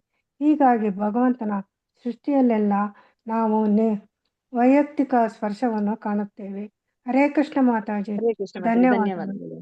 ಅಲ್ವಾ, ಇವಾಗ ನಮಗೆ ಗೊತ್ತಿರೋ ಹಾಗೇನೆ ಈ ಒಂದು ಭೌತಿಕ ಪ್ರಪಂಚದ ಸೃಷ್ಟಿ ಮಾಡ್ತಾ ಇರೋರು ಯಾರು? ಸೃಷ್ಟಿಕರ್ತ ಅಂತ ನಾವ್ ಯಾರನ್ನ ಹೇಳ್ತೀವಿ? ಈ ಭೌತಿಕ ಪ್ರಪಂಚದ ಸೃಷ್ಟಿಯನ್ನ ಮಾಡೋರು ಯಾರು? ಬ್ರಹ್ಮ ಮಾತಾಜಿ. ಬ್ರಹ್ಮ ಅಲ್ವಾ? ಸೊ ಬ್ರಹ್ಮನನ್ನ ನಾವು ಸೃಷ್ಟಿಕರ್ತ ಅಂತೀವಿ, ಆದ್ರೆ ನಿಜವಾಗಿ ಜ್ಞಾನ ತಿಳ್ಕೊಂಡಿರೋರು ಅವ್ರನ್ನ ಎರಡನೇ ಸೃಷ್ಟಿಕರ್ತ ಅಂತ ಹೇಳ್ತಾರೆ ಅಲ್ವಾ? ಸೊ ಬ್ರಹ್ಮ ಅವ್ರಾಗವ್ರೆ ಏನನ್ನೂ ಮಾಡ್ಲಿಕ್ಕೆ ಆಗೋದಿಲ್ಲ ಅಲ್ವಾ? ಸೊ ಎಲ್ಲವನ್ನ ಭಗವಂತ ಒದಗಿಸಿರ್ತಾನೆ, ಅದನ್ನ ಉಪಯೋಗಿಸ್ಕೊಂಡು ಅವನು ಒಂದು ಇಂಜಿನಿಯರ್ ಹೇಗೆ ಕೆಲಸ ಮಾಡ್ತಾರೆ ಆ ತರ ಅವರು ನಮ್ಗೆಲ್ಲರಿಗೂ ಸಹ ಅವರು ದೇಹವನ್ನ ಕೊಡ್ತಾರೆ ಅಲ್ವಾ? ಆತ್ಮಕ್ಕೆ ದೇಹವನ್ನ ಕೊಡೋ ಕೆಲಸ ಬ್ರಹ್ಮಂದು. ಸೊ ಅದಕ್ಕೆ ಬ್ರಹ್ಮನನ್ನ ಈ ಭೌತಿಕ ಪ್ರಪಂಚದ ಸೃಷ್ಟಿಕರ್ತ ಅಂತ ಹೇಳ್ಬಿಟ್ಟು ಕರೀತಾರೆ. ಸೊ ಮತ್ತೆ ಇದನ್ನ ಪಾಲನೆ ಮಾಡ್ತಿರೋರು ಯಾರು? ಸೊ ನಮ್ಗೆ ಈ ಒಂದು ಭೌತಿಕ ಪ್ರಪಂಚದಲ್ಲಿ ನಾವು ಸಂತೋಷವಾಗಿರ್ಬೇಕು ಅಂತಂದ್ರೆ ನಮ್ಗೆ ಸೂರ್ಯನ ಬೆಳಕು ಬೇಕು, ಚಂದ್ರ ಬೇಕು, ಮತ್ತೆ ವಾಯು, ಅಗ್ನಿ, ವರುಣ ಎಲ್ಲವೂ ಬೇಕು ಅಲ್ವಾ? ಇದನ್ನೆಲ್ಲ ಕೊಟ್ಟು ನಮ್ಮನ್ನ ಪಾಲನೆ ಮಾಡ್ತಿರೋರು ಯಾರು? ವಿಷ್ಣು. ವಿಷ್ಣು ಅಲ್ವಾ? ಸೊ ಪಾಲಕ ಬಂದು ವಿಷ್ಣು. ಮತ್ತೆ ನಮ್ಗೆ ಭಗವಂತ ಚಾನ್ಸ್ ಕೊಡ್ತಾ ಇದಾರೆ. ಈ ಭೌತಿಕ ಸೃಷ್ಟಿಯನ್ನ ಯಾಕೆ ಮಾಡ್ತಾರೆ ಅವರು? ನಮ್ಗೆ ಮತ್ತೊಂದು ಒಂದು ಅವಕಾಶ ಕೊಡ್ತಿದ್ದಾರೆ. ನಾವೆಲ್ಲರೂ ಸಹ ಭಕ್ತಿಯನ್ನ ಮಾಡಿ ನಾವು ಮನುಷ್ಯ ಜನ್ಮಕ್ಕೆ ಬಂದಾಗ ಈ 84 ಲಕ್ಷ ಯೋನಿಗಳಲ್ಲಿ ನಾವು ಸುತ್ತಾಡ್ತಾನೆ ಇರ್ತೀವಿ. ಸುತ್ತಾಡ್ತಾ ಇದ್ದಾಗ ನಾವು ನಮ್ಮ ಪುಣ್ಯದ ಫಲದಿಂದ ನಾವು ಈ ಒಂದು ಮನುಷ್ಯ ಜನ್ಮವನ್ನ ಪಡ್ಕೊಂಡಾಗ ನಮ್ಗೆ ಭಗವಂತನ ಲೋಕಕ್ಕೆ ಹೋಗೋ ಒಂದು ಅವಕಾಶ ಸಿಗುತ್ತೆ ಅಲ್ವಾ? ಸೊ ಅವಕಾಶವನ್ನ ನಾವು ಉಪಯೋಗಿಸ್ಕೊಳ್ಳಿಲ್ಲ ಅಂತಂದ್ರೆ ಭಗವಂತ ಏನ್ ಮಾಡ್ತಾರೆ, ಮತ್ತೆ ಇದನ್ನ ಅವರು ನಾಶ ಮಾಡ್ತಾರೆ. ಲಯಕಾರ ಯಾರು ಅಂತ ನಾವು ತಿಳ್ಕೊಂಡಿದೀವಿ. ಈ ಒಂದು ಭೌತಿಕ ಪ್ರಪಂಚವನ್ನ ನಾಶ ಮಾಡೋರು ಯಾರು? ಶಿವ. ಶಿವ, ತ್ರಿನೇತ್ರ ಅಲ್ವಾ? ಶಿವ. ಅದನ್ನೇ ಇಲ್ಲಿ ನಮ್ಗೆ ಬ್ರಹ್ಮ ಹೇಳ್ತಾ ಇದ್ದಾರೆ ಅಲ್ವಾ? ಸೊ ನಿನ್ನನ್ನ ನಮ್ಮ ಅಗ್ರಾಹ್ಯ ಶಕ್ತಿ ಅಂತ ಹೇಳ್ತಾ ಇದಾರೆ, ನಿನ್ನ ಅಗ್ರಾಹ್ಯ ಶಕ್ತಿ ಅಂತ ಹೇಳ್ತಿದ್ದಾರೆ. ಅಂದ್ರೆ ಏನರ್ಥ? ನಾವು ಭಗವಂತನನ್ನ ನಾವು ಗ್ರಹಿಸ್ಲಿಕ್ಕೆ ಆಗೋದಿಲ್ಲ ಅಲ್ವಾ? ಸೊ ಇವಾಗ ನಾವು ಒಂದು ಚಿಕ್ಕ ಚಿಕ್ಕ ವೈರಾಣು, ಬ್ಯಾಕ್ಟೀರಿಯಾ ಅದನ್ನೆಲ್ಲ ನಾವು ನೋಡ್ಲಿಕ್ಕೆ ಆಗೋದಿಲ್ಲ. ನಮ್ಮ ಕಣ್ಣುಗಳಿಗೆ, ನಮ್ಮ ಇಂದ್ರಿಯಗಳಿಗೆ ಅವೆಲ್ಲೂ ಸಹ ಅಗ್ರಾಹ್ಯ. ಅದೇ ತರ ಭಗವಂತನ ಶಕ್ತಿನೂ ಸಹ ಅಗ್ರಾಹ್ಯ ಶಕ್ತಿ ಅಲ್ವಾ? ಸೊ ನೀವ್ ಹಿಂದಿನ ಶ್ಲೋಕಗಳಲ್ಲಿ ನೀವು ನೋಡಿದ್ವಿ ಹೇಗೆ ಆ ಭಗವಂತ ಅವರು ತನ್ನ ತಾಯಿಗೆ ಅವರು ಬಾಯನ್ನ ತೋರಿಸಿದಾಗ ಇಡೀ ಬ್ರಹ್ಮಾಂಡವನ್ನೇ ತೋರಿಸ್ತಾರೆ ಅಲ್ವಾ? ಅಂದ್ರೆ ಬ್ರಹ್ಮಾಂಡ ಭಗವಂತನ ಒಳಗೂ ನೋಡ್ತಾಳೆ ಯಶೋಧ ಮಾತೆ, ಮತ್ತೆ ಹೊರಗಡೆನೂ ಸಹ ಅವಳು ನೋಡ್ತಾಳೆ ಅಲ್ವಾ? ಇದು ಹೇಗೆ ಸಾಧ್ಯ? ಅದಕ್ಕೆ ಪ್ರಭುಪಾದ ಒಂದು ಸಾಮ್ಯತೆಯನ್ನ ಕೊಡ್ತಾರೆ. ಆ ಸಾಮ್ಯತೆ ನಿಮಗೆ ಜ್ಞಾಪಕ ಇದೆಯಾ? ಯಾರಿಗಾದ್ರೂ ಹೋದ್ವಾರ ತಿಳ್ಕೊಂಡಿರ್ತೀರಾ. ತುಂಬಾ ಚೆನ್ನಾಗಿರೋ ಸಾಮ್ಯತೆ ಅಲ್ವಾ? ಹರೇ ಕೃಷ್ಣ. ಹೇಗೆ ಅರ್ಥ ಮಾಡಿಸ್ತಾರೆ ಪ್ರಭುಪಾದ್ರು, ಎಷ್ಟು ಚೆನ್ನಾಗಿ ಅರ್ಥ ಮಾಡಿಸ್ತಾರಲ್ಲ ಪ್ರಭುಪಾದ್ರು. ಸೊ ಒಳಗಡೆನೂ ನೋಡ್ತಾ ಇದಾರೆ ಅಮ್ಮ. ಸೊ ಕೃಷ್ಣನ ಒಳಗಡೆ ಈ ಬ್ರಹ್ಮಾಂಡವನ್ನ ನೋಡ್ತಾ ಇದ್ದಾಳೆ, ತನ್ನನ್ನು ತಾನು ನೋಡ್ಕೋತಾ ಇದ್ದಾಳೆ ಅಲ್ವಾ? ಹಸು ಕರು ಎಲ್ಲ ನೋಡ್ತಾ ಇದ್ದಾಳೆ. ಅದು ಹೊರಗಡೆನೂ ಸಹ ಇದೆ ಅಲ್ವಾ? ಸೊ ಅದನ್ನ ಅರ್ಥ ಮಾಡ್ಕೊಳ್ಲಿಕ್ಕೆ ಆಗೋದಿಲ್ಲ. ಇದನ್ನ ಅಗ್ರಾಹ್ಯ ಶಕ್ತಿ ಅಂತ ಹೇಳ್ತಾ ಇದಾರೆ. ಅದು ಭಗವಂತನ ಅಗ್ರಾಹ್ಯ ಶಕ್ತಿ. ಸೊ ಅವ್ರು ಏನು ಸಾಮ್ಯತೆ ಕೊಡ್ತಾರೆ ಅಂದ್ರೆ, ಇವಾಗ ನಾವು ಒಂದು ಮಡಿಕೆಯನ್ನ ನೋಡಿದೀವಿ ಅಲ್ವಾ? ಸೊ ಈ ಮಡಕೆ ನೋಡಿದಾಗ ಓಕೆ, ಈ ಮಡಕೆಯನ್ನ ನಾವು ಮನೆಯಲ್ಲಿ ಇಟ್ಟಾಗ ಒಂದು ಮನೆಯಲ್ಲಿ ನಾವು ನಮ್ಮ ಮನೆಯಲ್ಲಿ ಕುತ್ಕೊಂಡು ನಾವು ಮಡಕೆನ ನೋಡ್ತೀವಿ. ಈಗ ಆ ಒಂದು ಮಡಕೆಯಲ್ಲಿ ಒಂದು ಮನೇನ ನೀವು ನೋಡ್ಲಿಕ್ಕೆ ಸಾಧ್ಯನಾ? ಆ ಒಂದು ಮಡಿಕೆಯಲ್ಲಿ ಮನೆ ನಿಮ್ಗೆ ನೋಡ್ಲಿಕ್ಕೆ ಸಾಧ್ಯನಾ? ನೀವ್ ಇಮ್ಯಾಜಿನ್ ಆದ್ರೂ ಮಾಡ್ಕೊಳ್ಲಿಕ್ಕೆ ಸಾಧ್ಯನಾ? ಹರೇ ಕೃಷ್ಣ. ಇಲ್ಲ ಅಲ್ವಾ? ನಾವು ಆ ಒಂದು ಮಡಿಕೆಯಲ್ಲಿ ನಾವು ಮನೆಯನ್ನ ನಾವು ಇಮ್ಯಾಜಿನ್ ಮಾಡ್ಕೊಳ್ಲಿಕ್ಕೆ ಆಗಲ್ಲ. ಆದ್ರೆ ಕೃಷ್ಣನಿಗೆ ಸಾಧ್ಯ ಇದೆ ಅಲ್ವಾ? ಸೊ ಕೃಷ್ಣ ಈ ಭೌತಿಕ ಪ್ರಪಂಚದಲ್ಲಿ ಇದ್ದಾರೆ. ಸೊ ಮತ್ತೆ ಅವರ ಹೊಟ್ಟೆಯಲ್ಲೂ ಸಹ ಇಡೀ ಪ್ರಪಂಚ ಇಲ್ಲಿದೆ ಅಲ್ವಾ? ಅದನ್ನ ಸಾಮ್ಯತೆ ಕೊಡ್ತಾರೆ ಪ್ರಭುಪಾದರು ಅರ್ಥ ಮಾಡಿಸ್ಲಿಕ್ಕೆ ಅಲ್ವಾ? ಅದೆಷ್ಟು ಅಂದ್ರೆ ಅಗ್ರಾಹ್ಯ ಶಕ್ತಿ. ನಮ್ಗೆ ಯಾರಿಗೂ ಸಹ ಈ ಒಂದು ಚಿಕ್ಕ ಮೆದುಳಿನಿಂದ ನಾವು ಅದನ್ನ ಅರ್ಥ ಮಾಡ್ಕೊಳ್ಲಿಕ್ಕೆ ಸಾಧ್ಯ ಇಲ್ಲ. ಅದಕ್ಕೆ ಅವ್ರನ್ನ ಅಧೋಕ್ಷಜ ಅಂತ ನಾವು ಕರಿತೀವಿ ಅಲ್ವಾ? ಅವ್ರದ್ದು ಅಚಿಂತ್ಯ ಶಕ್ತಿ ಅದು. ಸೊ ಅದನ್ನೇ ಇಲ್ಲಿ ಹೇಳ್ತಾ ಇದ್ದಾರೆ. ಸೊ ನಿನ್ನನ್ನ ನೀನು ವಿಸ್ತರಣೆ ಮಾಡ್ಕೊಂಡು ನಿನ್ನನ್ನ ನೀನು ಪ್ರಕಟಗೊಳಿಸ್ಕೊಂಡಾಗ ಈ ಭೌತಿಕ ಜಗತ್ತಿನ ಒಂದು ಭಾಗ ತರ ಕಾಣಿಸ್ಕೋತೀಯ ನೀನು ಅಲ್ವಾ? ಕೃಷ್ಣ ಅವರು ಪ್ರಕಟಗೊಳ್ತಾರೆ ಅಲ್ವಾ? ಅವ್ರು ಎಲ್ಲಾ ಕಡೆ ಇದ್ದಾರೆ. ಅಲ್ಲಿ ನಮ್ಗೆ ಏನಂದ್ರೆ ಒಂದು ಸಮಯಕ್ಕೆ ಅವರು ಕಾಣಿಸ್ಕೊತಾರೆ. ಅದಕ್ಕೆ ಅವ್ರನ್ನ ನಾವು ಪ್ರಕಟಗೊಳ್ಳೋದು ಅಂತ ಹೇಳ್ತಾರೆ ಅಲ್ವಾ? ಅದಕ್ಕೆ ನಮ್ಗೆ ಹೋಲಿಕೆ ಏನನ್ನ ಕೊಡ್ತಾರೆ ಪ್ರಭುಪಾದ್ರು? ಸೂರ್ಯ ಯಾವಾಗ್ಲೂ ಇರ್ತಾರೆ ಅಲ್ವಾ? ಈ ಒಂದು ಬ್ರಹ್ಮಾಂಡದಲ್ಲಿ ಸೂರ್ಯ ಯಾವಾಗ್ಲೂ ಇರ್ತಾರೆ. ಆದ್ರೆ ನಮ್ಮ ಕಣ್ಣಿಗೆ ಅವರು ಬೆಳಗ್ಗೆ ಕಾಣಿಸ್ಕೊತಾರೆ, ರಾತ್ರಿ ಕಾಣಿಸ್ಕೊಳೋದಿಲ್ಲ. ಅವ್ರೆಲ್ಲೋ ಕಣ್ಮರಿ ಆಗ್ಬಿಟ್ರು ಅಂತನ ಅರ್ಥ ಇಲ್ಲ, ನಮ್ಮ ಕಣ್ಣಿಗೆ ಕಾಣಿಸ್ಕೊತಾ ಇದ್ದಾರೆ ಅಲ್ವಾ? ಅದಕ್ಕೆ ನಮ್ಗೆ ಇಲ್ಲಿ ಏನ್ ಹೇಳ್ತಾರೆ? ಇವಾಗ ನಾವು ಭಕ್ತಿಯನ್ನ ಮಾಡಿದ್ರೆ ಭಗವಂತ ನಮ್ಗೆ ಪ್ರತ್ಯಕ್ಷ ಆಗ್ತಾರೆ. ಅಥವಾ ಇವಾಗ ತಪಸ್ಸನ್ನ ಮಾಡಿದಾಗ ಇವಾಗ ಧ್ರುವ ಮಹಾರಾಜರಿಗೆ ಅವರು ಪ್ರತ್ಯಕ್ಷರಾಗ್ತಾರೆ. ಪ್ರತ್ಯಕ್ಷರಾದ್ರೆ ಆದ್ರೂ ಅಂದ್ರೆ ಏನರ್ಥ? ಎಲ್ಲ ಕಡೆ ಇರ್ತಾರೆ. ಅವ್ರಿಗೆ ಯೋಗ್ಯತೆ ಬಂದಾಗ ಅವ್ರು ಮುಂದೆ ಪ್ರಕಟ ಆಗ್ತಾರೆ, ಅಂದ್ರೆ ಅವ್ರಿಗೆ ಕಾಣಿಸ್ಕೊತಾರೆ. ಅದಕ್ಕೆ ಪ್ರತ್ಯಕ್ಷ ಆಗ್ತಾರೆ ಅಂತ ಹೇಳೋದು ಅಲ್ವಾ? ಪ್ರಕಟಗೊಳ್ತಾರೆ. ಅವರು ಎಲ್ಲ ಕಡೆ ಇರ್ತಾರೆ, ಅವರು ಪ್ರಕಟಗೊಳ್ತಾರೆ. ಅದಕ್ಕೆ ನಾವು ದೇವಕಿ ಮಾತೆಯ ಗರ್ಭದಲ್ಲಿ ಭಗವಂತ ಬಂದ್ರು ಅಂದ್ರೆ ಅದಕ್ಕೂ ಸಹ ನಮ್ಗೆ ಪ್ರಭುಪಾದರು ಇದನ್ನೇ ಅರ್ಥ ಮಾಡ್ಸೋದು ಅಲ್ವಾ? ಭಗವಂತ ಎಲ್ಲ ಕಡೆ ಇದ್ದಾರೆ. ಸೊ ಈಗ ಅವರು ಜನನ ಆಗ್ಬೇಕಾದ್ರೆ ಅವರಲ್ಲಿ ಪ್ರಕಟಗೊಳ್ತಾರೆ ಅಲ್ವಾ? ಸೊ ಆ ವಿಷಯನ ನಮ್ಗೆ ಅರ್ಥ ಮಾಡ್ತಾರೆ. ಇಲ್ಲಿ ಬ್ರಹ್ಮನ ಸಹ ಹೇಳ್ತಾ ಇದಾರೆ. ಸೊ ನೀನೇ ಎಲ್ಲ, ಆದ್ರೆ ನಿನ್ನ ಆ ಒಂದು ಅಗ್ರಾಹ್ಯ ಶಕ್ತಿಯಿಂದ ನೀನು ಪ್ರಕಟಿಸ್ಕೊಂಡು ಈ ಜಗತ್ತಿನ ಒಂದು ಭಾಗ ತರ ನೀನು ಕಾಣಿಸ್ಕೊತೀಯಾ. ಅದಕ್ಕೆ ಅವ್ರು ಹೇಳ್ತಾ ಇದ್ರೆ, ನೀನ್ ಯಾವ ತರ ಕಾಣಿಸ್ಕೊತೀಯಾ ಅಂತಂದ್ರೆ, ನೀನು ಈ ಸೃಷ್ಟಿಯನ್ನ ಮಾಡುವಂತಹ ಬ್ರಹ್ಮನಾಗಿ ನೀನು ಕಾಣಿಸ್ಕೊತೀಯಾ, ಪಾಲನೆ ಮಾಡುವಂತಹ ವಿಷ್ಣುವಾಗಿ ನೀನು ಕಾಣಿಸ್ಕೊತೀಯಾ, ಮತ್ತೆ ಲಯಕಾರಕನಾಗಿ ತ್ರಿನೇತ್ರನಾಗಿ ಶಿವನಾಗಿ ನೀನು ಕಾಣಿಸ್ಕೊತೀಯಾ. ಆದ್ರೆ ಎಷ್ಟೊಂದ್ ಜನ ಮಾಯಾವಾದಿಗಳು ಅವರೆಲ್ಲ ಅಥವಾ ಸೈಂಟಿಸ್ಟ್ ಎಲ್ಲ ಏನ್ ಹೇಳ್ತಾರೆ, ಈ ಬ್ರಹ್ಮ ವಿಷ್ಣು ಮಹೇಶ್ವರ ಅಂತಂದ್ರೆ ನೀವೇನ್ ಅನ್ಕೊಂಡಿದೀರಾ ಅದೆಲ್ಲನೂ ಸಹ ಅದು ಭ್ರಮೆ, ಅದು ಕಲ್ಪನೆ ಅಂತ ಹೇಳ್ಬಿಟ್ಟು ಹೇಳ್ತಾರೆ ಅಲ್ವಾ? ಇಲ್ಲ, ಇದು ನಿಜವಾಗ್ಲೂ ಇದೆ. ಬ್ರಹ್ಮ ಇಲ್ಲಿ ಹೇಳ್ತಾ ಇದಾರೆ. ಸೊ ಬ್ರಹ್ಮ ವಿಷ್ಣು ಶಿವ ಅವ್ರು 3 ಜನ ಇದ್ದಾರೆ. ಇವರು ಕಲ್ಪನೆ ಎಲ್ಲ ವಾಸ್ತವ ನಿಜವಾಗಿರೋದು. ಸೊ ಅವರೆಲ್ಲರೂ ಸಹ ಈ ಭೌತಿಕ ಬ್ರಹ್ಮಾಂಡದ ಶಕ್ತಿ ಸಂಪನ್ನ ನಿಯಂತ್ರಕರು. ಅವರೆಲ್ಲರೂ ಸಹ ಈ ಭೌತಿಕ ಪ್ರಪಂಚನ ನಿಯಂತ್ರಣೆ ಮಾಡ್ತಾ ಇದ್ದಾರೆ. ಆದ್ರೆ ಅಂತಿಮ ಸತ್ಯ ಯಾರು? ಕೃಷ್ಣನಿಂದನೇ ಈ ಬ್ರಹ್ಮ ವಿಷ್ಣು ಮಹೇಶ್ವರ ಬಂದಿದ್ದಾರೆ. ಸೊ ಇವಾಗ ಭಗವಂತ ಈ ಭೌತಿಕ ಪ್ರಪಂಚದ ಜೊತೆ ಏನು ಕನೆಕ್ಷನ್ ಇಲ್ಲ ಅಲ್ವಾ? ನೇರವಾದ ಕನೆಕ್ಷನ್ ಇಲ್ಲ. ಆದ್ರೆ ಅವರು ತನ್ನ ಒಂದು ಸ್ಪರ್ಶವನ್ನ, ವೈಯಕ್ತಿಕ ಸ್ಪರ್ಶವನ್ನ ಎಲ್ಲ ಕಡೆ ಅವರು ಅದು ಅಂದ್ರೆ ನಮ್ಗೆ ಕಾಣಿಸ್ತಾ ಇದೆ ಅಲ್ವಾ? ಅಲ್ಲಿ ಸೃಷ್ಟಿಕರ್ತನಾಗಿ ಬ್ರಹ್ಮನಾಗಿ ಕಾಣಿಸ್ತಾ ಇದೆ ಅವರ ವೈಯಕ್ತಿಕ ಸ್ಪರ್ಶ. ಅವರು ಏನು ಪಾಲಕನಾಗಿ ವಿಷ್ಣುವಾಗಿ ಅವರ ಸ್ಪರ್ಶ ಕಾಣಿಸ್ತಾ ಇದೆ, ಮತ್ತೆ ಲಯಕಾರಕನಾಗಿ ಶಿವನಾಗಿ ಅವರ ಸ್ಪರ್ಶ ಕಾಣಿಸ್ತಾ ಇದೆ ಅಲ್ವಾ. ಅದನ್ನ ನಮ್ಗೆ ಪ್ರಭುಪಾದರು ಇಲ್ಲಿ ಭಾವಾರ್ಥದಲ್ಲಿ ಅರ್ಥ ಮಾಡಿಸ್ತಾ ಇದ್ದಾರೆ. ಶ್ಲೋಕ 20. ಸುರೇಶೃಶಿಶ್ವೀಶ ತಥೈವ ನೃಷ್ವಪಿ ತಿರ್ಯಕ್ಷುಯಾದಸ್ವಪಿ ತೇ ಅಜನಸ್ಯ ಜನ್ಮಾ ಸತಾಂ ದುರ್ಮದ ನಿಗ್ರಹಾಯ ಪ್ರಭೋ ವಿಧಾತಃ ಸದನುಗ್ರಹಾಯ ಚ. ಸುರೇಶೃಶಿಶ್ವೀಶ ತಥೈವ ನೃಷ್ವಪಿ ತಿರ್ಯಕ್ಷುಯಾದಸ್ವಪಿ ತೇ ಅಜನಸ್ಯ ಜನ್ಮಾ ಸತಾಂ ದುರ್ಮದ ನಿಗ್ರಹಾಯ ಪ್ರಭೋ ವಿಧಾತಃ ಸದನುಗ್ರಹಾಯ ಚ. ಸುರೇಶೃಶಿಶ್ವೀಶ ತಥೈವ ನೃಷ್ವಪಿ ತಿರ್ಯಕ್ಷುಯಾದಸ್ವಪಿ ತೇ ಅಜನಸ್ಯ ಜನ್ಮಾ ಸತಾಂ ದುರ್ಮದ ನಿಗ್ರಹಾಯ ಪ್ರಭೋ ವಿಧಾತಃ ಸದನುಗ್ರಹಾಯ ಚ. ಹರೇ ಕೃಷ್ಣ. ನಾನು ಒಂದು ಲೈನ್ ಹೇಳ್ಕೊಟ್ಮೇಲೆ ನೀವು ಅದನ್ನ ರಿಪೀಟ್ ಮಾಡಿ. ಸುರೇಶೃಶಿಶ್ವೀಶ ತಥೈವ ನೃಷ್ವಪಿ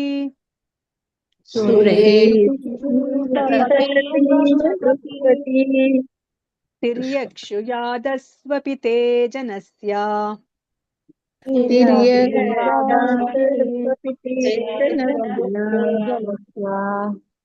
ಜನ್ಮಾ ಸತಾಂ ದುರ್ಮದ ನಿಗ್ರಹಾಯ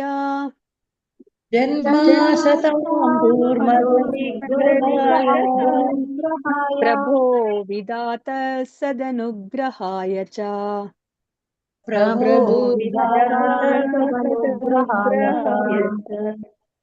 ಸುರೇಶೃಶಿಶ್ವೀಶ ತಥೈವ ನೃಷ್ವಪಿ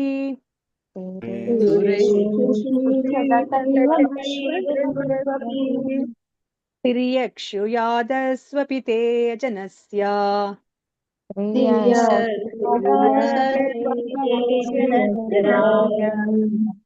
ಜನ್ಮಾ ಸತಾಂ ದುರ್ಮದ ನಿಗ್ರಹಾಯ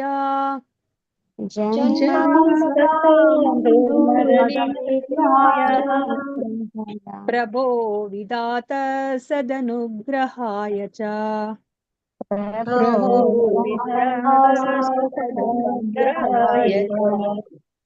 ಹರೇ ಕೃಷ್ಣ. ಇದು ಪ್ರೀವಿಯಸ್ ಇದು ಶ್ಲೋಕ ಯಾರು ಓದಿಲ್ವೋ ಅವ್ರದನ್ನ ಓದಿ. ಹರೇ ಕೃಷ್ಣ. ಒಬ್ರು ಡಿವೋಟಿ ಯಾರಾದ್ರೂ ಓದಿ. ಓದಿ ಮಾತಾಡಿ. ಕಾಂತಮಣಿ ಮಾತಾಡಿ ಓದಿ. ಸುರೇಶೃಚಿಶ್ವೀತ ತಥೈವ ನೃಷ್ವಪಿ ತಿರ್ಯಕ್ಷುಯಾದಸ್ವಪಿ ತೇ ಜನಸ್ಯ ಜನ್ಮಾ ಸತಂ ದುರ್ಮದ ನಿಗ್ರಹಾಯ ಪ್ರಭೋ ವಿಧಾತಃ ಸದನುಗ್ರಹಾಯ ಚ. ಹರೇ ಕೃಷ್ಣ ಮಾತಾಜಿ. ಹರೇ ಕೃಷ್ಣ ಮಾತಾಜಿ. ಧನ್ಯವಾದಗಳು. ಯಾರಾದ್ರೂ ಒಬ್ರು ಇದು ವರ್ಡ್ ಟು ವರ್ಡ್ ಮೀನಿಂಗ್ ಓದಿ ಪದಾರ್ಥ. ಓದಿ ನಂದಿನಿ ಮಾತು. ಸುರೇಶು ದೇವತೆಗಳಲ್ಲಿ, ಋಷೀಶು ಮಹರ್ಷಿಗಳಲ್ಲಿ, ಈಶಾ ಹೇ ಪ್ರಭುವೆ, ತಥಾ ಹಾಗೂ ಏವ ನಿಜವಾಗಿಯೂ, ಋಷು ಮನುಷ್ಯರಲ್ಲಿ, ಅಪಿ ಮತ್ತು ತಿರ್ಯಕ್ಷು ಪ್ರಾಣಿಗಳಲ್ಲಿ, ಯದಸು ಜಲಚರಗಳಲ್ಲಿ, ಅಪಿ ಕೂಡ, ತೇ ನಿನ್ನ, ಅಜನಸ್ಯ ಭೌತಿಕವಾದ ಜನ್ಮವಿಲ್ಲದ, ಜನ್ಮ ಹುಟ್ಟು, ಅಸತಾಂ ಭಕ್ತರಲ್ಲದವರ, ದುರ್ಮದ ಅಹಂಕಾರ ಅಹಂಭಾವದ, ನಿಗ್ರಹಾಯ ನಿಗ್ರಹಕ್ಕೋಸ್ಕರ, ಪ್ರಭವೋ ಹೇ ಪ್ರಭುವೆ, ವಿಧಾತಃ ಹೇ ಸೃಷ್ಟಿಕರ್ತನೆ, ಸತ್ ತನ್ನ ನಿಜ ಭಕ್ತರಿಗೆ, ಅನುಗ್ರಹಾಯ ಕರುಣೆ ತೋರಿಸುವುದಕ್ಕೋಸ್ಕರ, ಚ ಮತ್ತು. ಅನುವಾದ. ಶಿಲ ಪ್ರಭುಪಾದರಿಂದ ಶಿಲ ಪ್ರಭುಪಾದರಿಗೆ ಜಯವಾಗಲಿ. ಹೇ ಪ್ರಭು, ಪರಮ ಸೃಷ್ಟಿಕರ್ತನೆ ಹಾಗೂ ಒಡೆಯನೆ, ನಿನಗೆ ಭೌತಿಕ ಜನ್ಮವಿಲ್ಲ. ಆದರೂ ಶ್ರದ್ಧಾರಹಿತ ಮಿಥ್ಯಾಹಂಕಾರಿ ದೈತ್ಯರನ್ನು ಸೋಲಿಸಲು ಹಾಗೂ ನಿನ್ನ ಸದ್ಭಕ್ತರಿಗೆ ಅನುಗ್ರಹ ತೋರಲು ನೀನು ದೇವತೆಗಳು, ಋಷಿಗಳು, ಮಾನವ ಜೀವಿಗಳು, ಪ್ರಾಣಿಗಳು ಹಾಗೂ ಜಲಚರಗಳಲ್ಲಿ ಕೂಡ ಜನ್ಮ ತಾಳುವೆ. ಹರೇ ಕೃಷ್ಣ ಮಾತಾಜಿ. ಧನ್ಯವಾದ. ಧನ್ಯವಾದಗಳು ಮಾತಾಜಿ. ಸೊ ಇವಾಗ ಇಲ್ಲಿ ಬ್ರಹ್ಮ ಏನನ್ನ ಪ್ರಾರ್ಥನೆ ಮಾಡ್ತಾ ಇದ್ದಾರೆ? ಸೊ ನೀನು ಪರಮ ಸೃಷ್ಟಿಕರ್ತ. ಹೌದು, ಬ್ರಹ್ಮ ಸೃಷ್ಟಿಕರ್ತ. ಆದ್ರೆ ಪರಮ ಸೃಷ್ಟಿಕರ್ತ ಮೂಲ ಹುಡ್ಕೊಂಡು ಹೋದ್ರೆ ಯಾರು ಸೃಷ್ಟಿಕರ್ತ? ಪರಮ ಸೃಷ್ಟಿಕರ್ತ ಕೃಷ್ಣ, ದೇವೋತ್ತಮ ಪರಮ ಪುರುಷ ಅಲ್ವಾ. ಮತ್ತೆ ಹಾಗೂ ಒಡೆಯನೇ ಅಲ್ವಾ. ಎಲ್ಲದರ ಒಡೆಯ ಯಾರು? ಕೃಷ್ಣ. ನೋಡಿ, ಅದಕ್ಕೆ ಎಷ್ಟು ಚೆನ್ನಾಗಿ ಅವರು ಅದನ್ನ ಹೊಗಳ್ತಾ ಇದ್ದಾರೆ ಭಗವಂತನನ್ನ ಅಲ್ವಾ. ಸೃಷ್ಟಿಕರ್ತನೆ, ಒಡೆಯನೆ ಅಂತ ಹೊಗಳ್ತಾ ಇದ್ದಾರೆ. ನಿನಗೆ ಭೌತಿಕ ಜನ್ಮವಿಲ್ಲ, ಭಗವಂತ ಜನ್ಮ ತಗೊಳೋದಿಲ್ಲ ಅಲ್ವಾ? ಇವಾಗ ಸೂರ್ಯ ಪ್ರತಿ ದಿವಸ ಅವರು ಹುಟ್ತಾರೆ ಮತ್ತೆ ಅವರು ಸಾಯ್ತಾರೆ ಅಂತ ನಾವ್ ಯಾವಾಗಾದ್ರೂ ಅನ್ಕೊಂಡಿದೀವ? ಹುಟ್ಟು ಸಾವು ಸೂರ್ಯನಿಗಿದ್ಯಾ? ಇಲ್ಲ ಅಲ್ವಾ? ಅದೇ ತರ ಭಗವಂತನಿಗೆ ಹುಟ್ಟು ಸಾವು ಇಲ್ಲ. ಆದ್ರೂ ಸಹ ಇಲ್ಲಿ ಆ ನಮ್ಗೆ ಗೊತ್ತಿರೋ ಹಾಗೇನೆ ಅಂದ್ರೆ ಭಕ್ತರನ್ನ ರಕ್ಷಿಸ್ಲಿಕ್ಕೆ, ಶಿಷ್ಟರನ್ನ ನಾಶ ಮಾಡ್ಲಿಕ್ಕೆ ಅವರು ಒಂದು ಜನ್ಮವನ್ನ ಅವ್ರು ಪಡ್ಕೋತಾರೆ ಅಲ್ವಾ? ಅಂದ್ರೆ ಅಷ್ಟು ಕರುಣಾಮಯಿ, ಅವ್ರಿಗೆ ಜನ್ಮ ಅನ್ನೋದೇ ಇಲ್ಲ, ಜನ್ಮರಹಿತ ಅಲ್ವಾ? ಆದ್ರೆ ತನ್ನ ಭಕ್ತರಿಗೋಸ್ಕರ ಅವರು ಒಂದು ಜನ್ಮವನ್ನ ಪಡಿತಾರೆ ಅವರು ಅಲ್ವಾ? ನಿನಗೆ ಭೌತಿಕ ಜನ್ಮವಿಲ್ಲ, ಆದರೂ ಶ್ರದ್ಧಾರಹಿತ ಮಿಥ್ಯಾಹಂಕಾರಿ ದೈತ್ಯರನ್ನ ಸೋಲಿಸಲು ಮತ್ತು ನಿನ್ನ ಸದ್ಭಕ್ತರಿಗೆ ಅನುಗ್ರಹ ತೋರಲು ಅವ್ರೇನ್ ಮಾಡ್ತಾ ಇದ್ದಾರೆ? ಈಗ ದೇವತೆಗಳು, ಋಷಿಗಳು, ಮಾನವ ಜೀವಿಗಳು, ಪ್ರಾಣಿಗಳು ಹಾಗೂ ಜಲಚರಗಳಲ್ಲಿ ಅವರು ಜನ್ಮ ತಾಳ್ತಾರೆ ಅಲ್ವಾ? ಯಾವ್ದಿದು ಭಗವದ್ಗೀತೆ ಶ್ಲೋಕ ಇದು? ಸೊ ಭಗವಂತ ಭಕ್ತರನ್ನ ಕಾಪಾಡ್ಲಿಕ್ಕೆ, ಅಂದ್ರೆ ಯಾರು ದುಷ್ಟರನ್ನ ಶಿಕ್ಷಿಸ್ಲಿಕ್ಕೆ, ಧರ್ಮವನ್ನ ಸ್ಥಾಪನೆ ಮಾಡ್ಲಿಕ್ಕೆ ಅವರು ಬರ್ತಾರಲ್ಲ. ಹೇಳಿ ಪರಿತ್ರಾಣಾಯ ಸಾಧೂನಾಂ ವಿನಾಶಾಯ ಚ ದುಷ್ಕೃತಾಂ ಧರ್ಮ ಸಂಸ್ಥಾಪನಾರ್ಥಾಯ ಸಂಭವಾಮಿ ಯುಗೆ ಯುಗೆ. ಹರಿ ಬೋಲ್ ಮಾತಾಜಿ, ಧನ್ಯವಾದಗಳು ಅಲ್ವಾ? ನೋಡಿ, ಭಗವಂತ ಅವರು 3 ಕಾರಣಗಳಿಗೋಸ್ಕರ ಈ ಭೌತಿಕ ಪ್ರಪಂಚಕ್ಕೆ ಬರ್ತಾರೆ ಅಲ್ವಾ? ಏನಕ್ಕೋಸ್ಕರ ಬರ್ತಾರೆ? ಶಿಷ್ಟರನ್ನ ಕಾಪಾಡ್ಲಿಕ್ಕೆ, ದುಷ್ಟರನ್ನ ಅವರು ಶಿಕ್ಷಿಸ್ಲಿಕ್ಕೆ, ಮತ್ತೆ ಧರ್ಮವನ್ನ ಪುನಃಸ್ಥಾಪನೆ ಮಾಡ್ಲಿಕ್ಕೆ ಅವ್ರು ಬರ್ತಾರೆ. ಬಂದಾಗ ಅವ್ರು ಏನ್ ಮಾಡ್ತಾರೆ? ಅವ್ರೇನೋ ಜನ್ಮವನ್ನ ಪಡೆದಿದ್ದಾರೇನೋ ಅನ್ನೋ ತರ ನಮ್ಗೆ ಕಾಣಿಸುತ್ತೆ ಅಲ್ವಾ? ಆದ್ರೆ ಭಗವಂತ ಜನ್ಮರಹಿತ ಅಲ್ವಾ? ಅವ್ರೆಲ್ಲಾ ಕಡೆ ಇರ್ತಾರೆ, ಪ್ರಕಟಗೊಳ್ತಾರೆ ಅಷ್ಟೇನೆ ಅವರು. ಮತ್ತೆ ಅವ್ರು ಯಾವ ಒಂದು ರೂಪದಲ್ಲಿ ಬರ್ತಾರೆ? ದೇವತೆಗಳು, ಋಷಿಗಳು, ಮಾನವ ಜೀವಿಗಳು, ಪ್ರಾಣಿಗಳು ಅಥವಾ ಜಲಚರಗಳಲ್ಲೂ ಕೂಡ ಅವರು ಆ ಒಂದು ರೂಪವನ್ನ ಅವರು ಪಡೀತಾರೆ ಅಲ್ವಾ? ಸೊ ಯಾರಾದ್ರೂ ಎಕ್ಸಾಂಪಲ್ ಕೊಡ್ತೀರಾ? ದೇವತೆಯಾಗಿ ಅವರು ಕೃಷ್ಣ ಬಂದಿದ್ದಾರೆ ಅಲ್ವಾ? ಯಾವ ದೇವತೆಯಾಗಿ ಬಂದಿದ್ದಾರೆ? ಹರೇ ಕೃಷ್ಣ. ನರಸಿಂಹ ದೇವತೆ. ಓಕೆ, ಮತ್ತೆ ಬೇರೆ? ಕೃಷ್ಣ, ಬುದ್ಧ, ದುರ್ಗಾದೇವಿನ ಇಲ್ಲ ಇಲ್ಲ ಮಾತಾಜಿ, ದುರ್ಗಾದೇವಿ ಇಲ್ಲ, ಭಗವಂತನ ಅವತಾರದಲ್ಲೇನೆ. ರಾಮನಿಗೆ ಬಂದಿದ್ದಾರೆ. ಹಾ ಮಾತಾಜಿ, ಕಪಿಲ ದೇವತೆಯಾಗಿ ಬಂದಿರೋದಂದ್ರೆ ಇವಾಗ ಅದಿತಿಯ ಮಕ್ಕಳು ಯಾರು? ಅದಿತಿಯ ಮಕ್ಕಳು ಯಾರು? ವಾಮನ ವಾಮನ ಅಲ್ವಾ? ವಾಮನನಾಗಿ ಬಂದಿರೋದು. ಅದಿತಿಯ ಮಕ್ಕಳು ದೇವತೆಗಳು ಅಲ್ವಾ? ದ್ವಿತೀಯ ಮಕ್ಕಳು ದೈತ್ಯರು. ಸೊ ಅದಿತಿಯ ಮಗನಾಗಿ ಅವರು ವಾಮನನಾಗಿ ಬಂದಿದ್ದಾರೆ ಅಲ್ವಾ? ವಾಮನನ ಇನ್ನೊಂದು ಹೆಸರೇನು?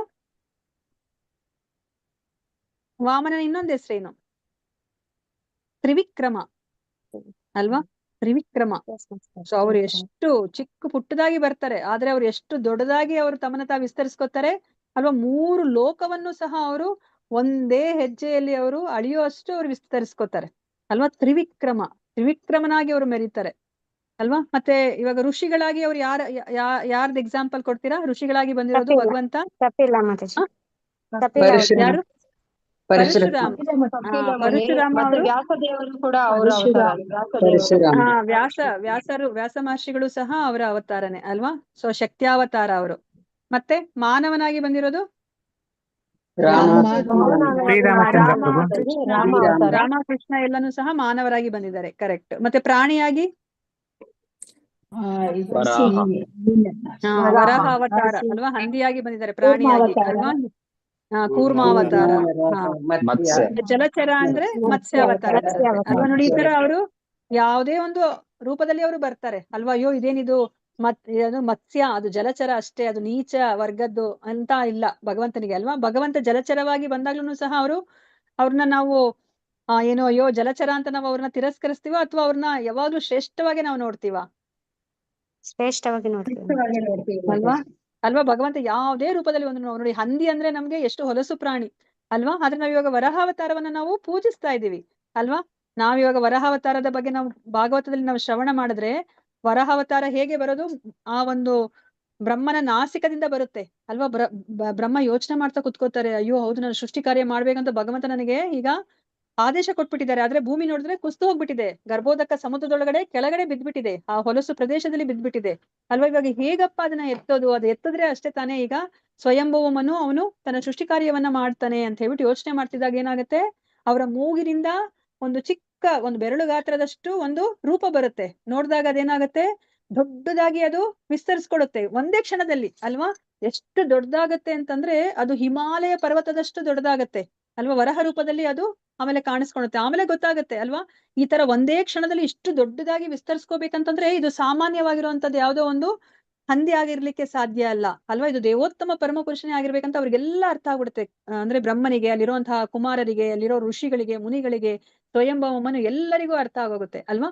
ಅವಾಗ ಆ ಹೌದು ಅನ್ನೋದನ್ನ ಹೇಗೆ ಪ್ರಕಟಿಸುತ್ತೆ ವರಹ ರೂಪ, ಹೇಗೆ ಹೌದು ನೀವೇನ್ ಅನ್ಕೊಂಡಿದಿರೋ ಅದು ಸತ್ಯ ಅಂತ ಹೇಳ್ಬಿಟ್ಟು ಅದು ತೋರಿಸುತ್ತೆ ಅಲ್ವಾ. ಅದು ಇವಾಗ ಮಾತಾಡ್ತಾ ಇಲ್ಲ ವರಹ ರೂಪ, ಅದಿವಾಗ ಅದು ಯಾವ್ದಾದ್ರು ಒಂದು ಸನ್ನೆಯಿಂದ ಅದು ಮಾಡ್ಬೇಕು ಅಲ್ವಾ. ಹೇಗ್ ಮಾಡುತ್ತೆ ಭಗವಂತ, ಹೇಗ್ ಮಾಡ್ತಾರೆ ವರಹ ರೂಪದಲ್ಲಿ? ಹೌದು ನೀವ್ ಅನ್ಕೊಂತಿರೋದೆಲ್ಲ ಸರಿ ಸರಿ ಸರಿ ಅಂತ ಹೇಳ್ಬಿಟ್ಟು ಹೇಳೋದಿಕ್ಕೆ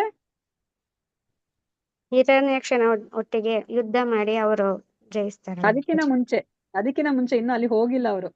ಇಲ್ಲಿ ಆ ಬ್ರಹ್ಮನ ಮೂಗಿಂದ ಹೊರಗಡೆ ಬಂದು ದೊಡ್ಡದಾಗಿ ವಿಸ್ತರಿಸ್ಕೊಂಡಿದ್ದಾರೆ ಅಷ್ಟೇನೆ. ಇನ್ನ ಅಲ್ಲೇ ಬ್ರಹ್ಮನ ಲೋಕದಲ್ಲೇ ಇದ್ದಾರೆ ಅವರು.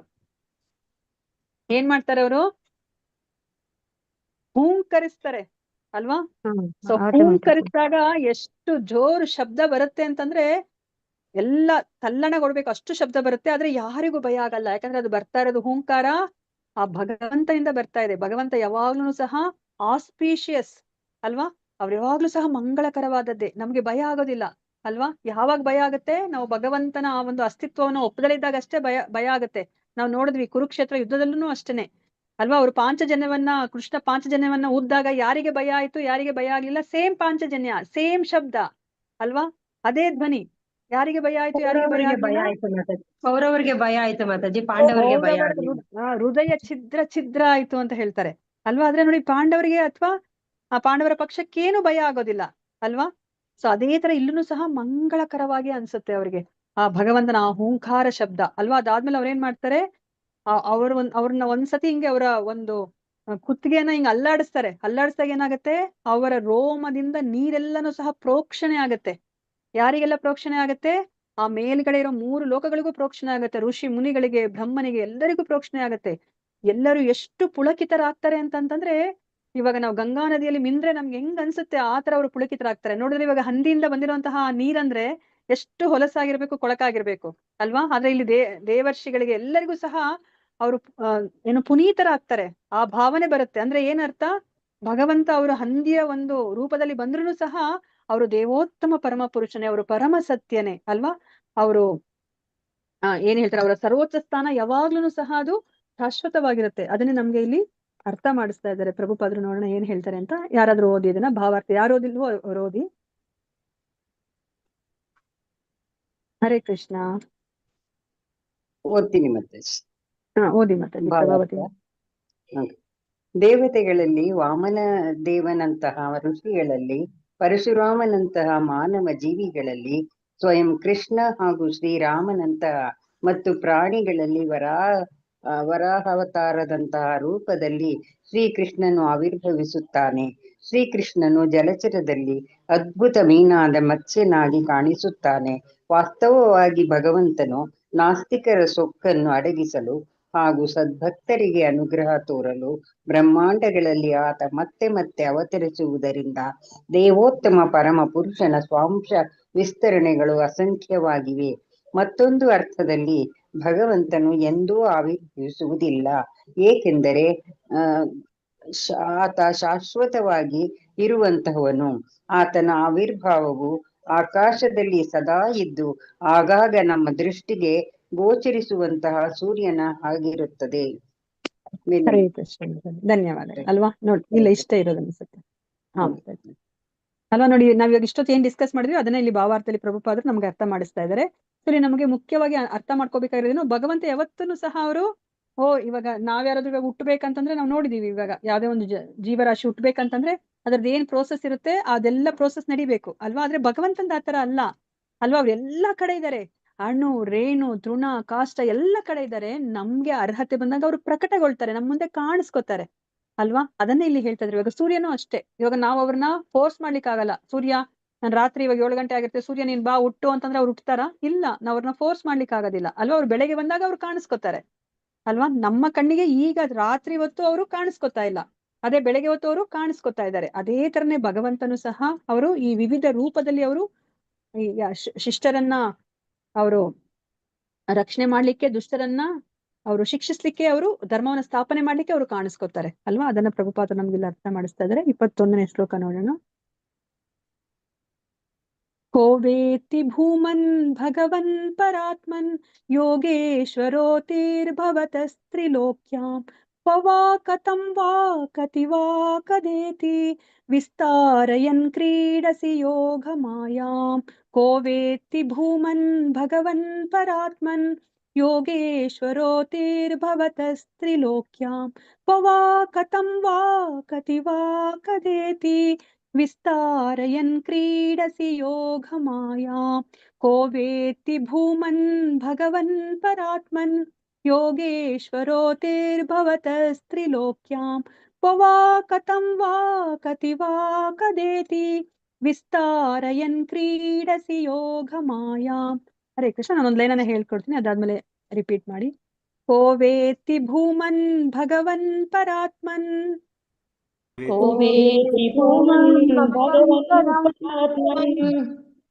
ಯೋಗೇಶ್ವರೋತಿರ್ಭವತಸ್ತ್ರಿಲೋಕ್ಯಾಂ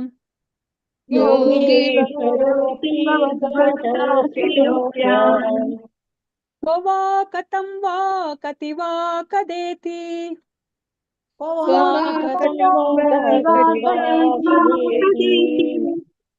ವಿಸ್ತಾರಯನ್ ಕ್ರೀಡಸಿ ಯೋಗ ಮಾಯಾಂ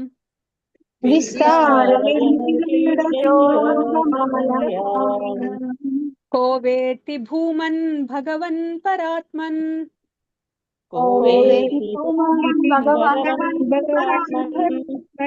ಯೋಗೇಶ್ವರೋತಿರ್ಭವತಸ್ತ್ರಿಲೋಕ್ಯಾಂ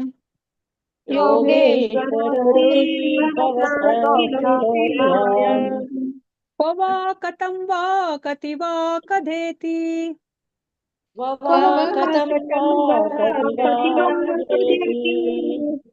ವಿಸ್ತಾರಯನ್ ಕ್ರೀಡಸಿ ಯೋಗ ಮಾಯಾಂ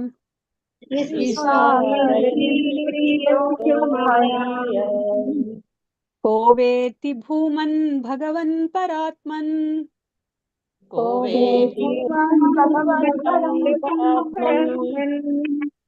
ಯೋಗೇಶ್ವರೋತಿರ್ಭವತಸ್ತ್ರಿಲೋಕ್ಯಾಂ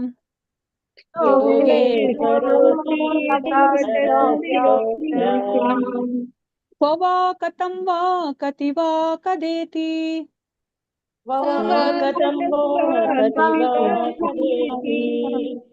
ವಿಸ್ತಾರಯನ್ ಕ್ರೀಡಸಿ ಯೋಗ ಮಾಯಾಂ